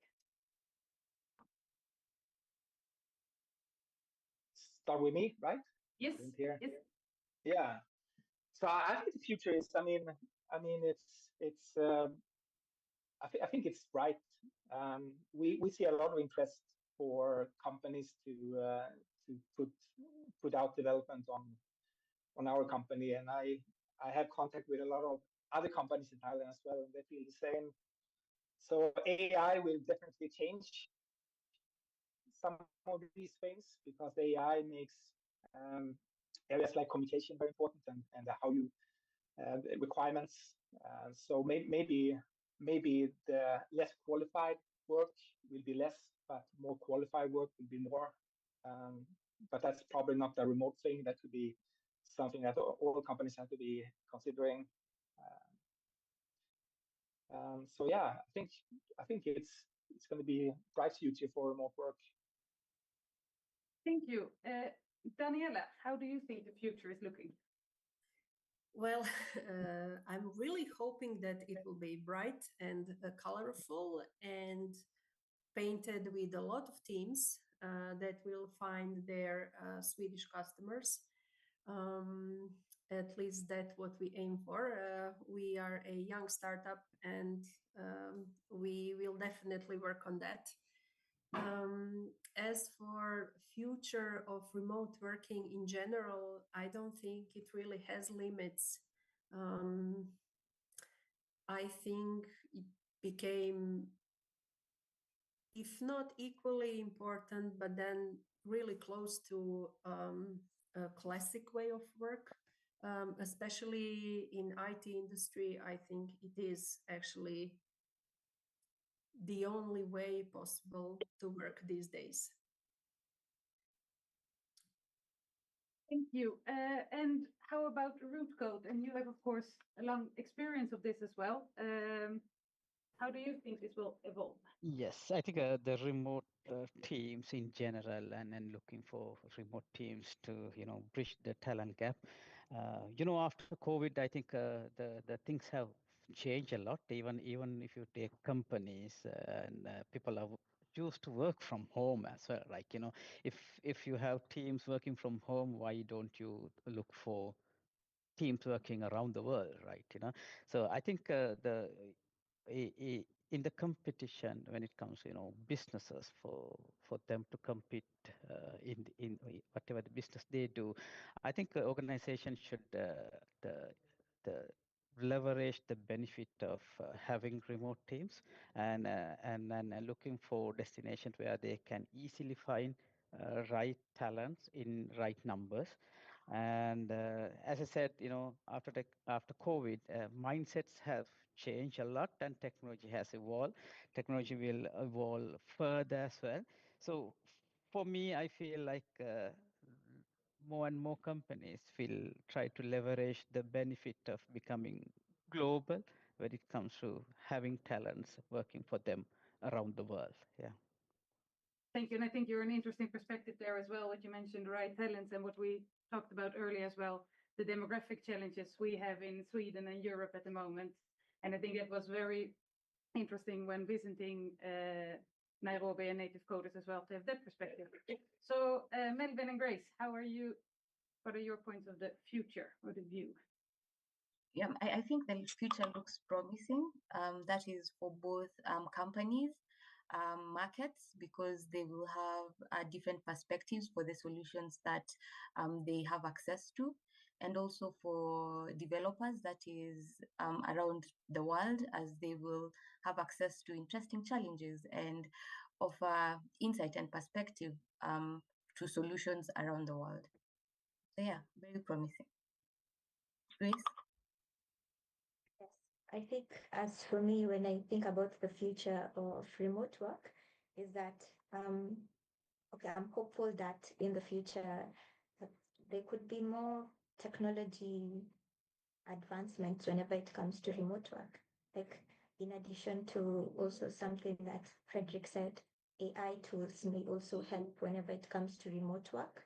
So such advancements may come when it comes to remote work, making it easy for people to collaborate, maybe even see each other physically whenever we use things like virtual reality, augmented reality. Yeah, things of the sort. I'm hoping that will be the future of remote work. Yeah. Thank you so much for the look into the future, but also your insights in this panel. We will give you a round of applause. I hope we will hear it all the way to you. And I think we need to do some kind of this event in 5 years or something to see where the future is. So thank you very much from around the world. Also, thank you very much for everybody who has joined us online, because now we'll go over to some roundtable discussions for us who are in the room. Thank you. Thank you for having us. Thank you.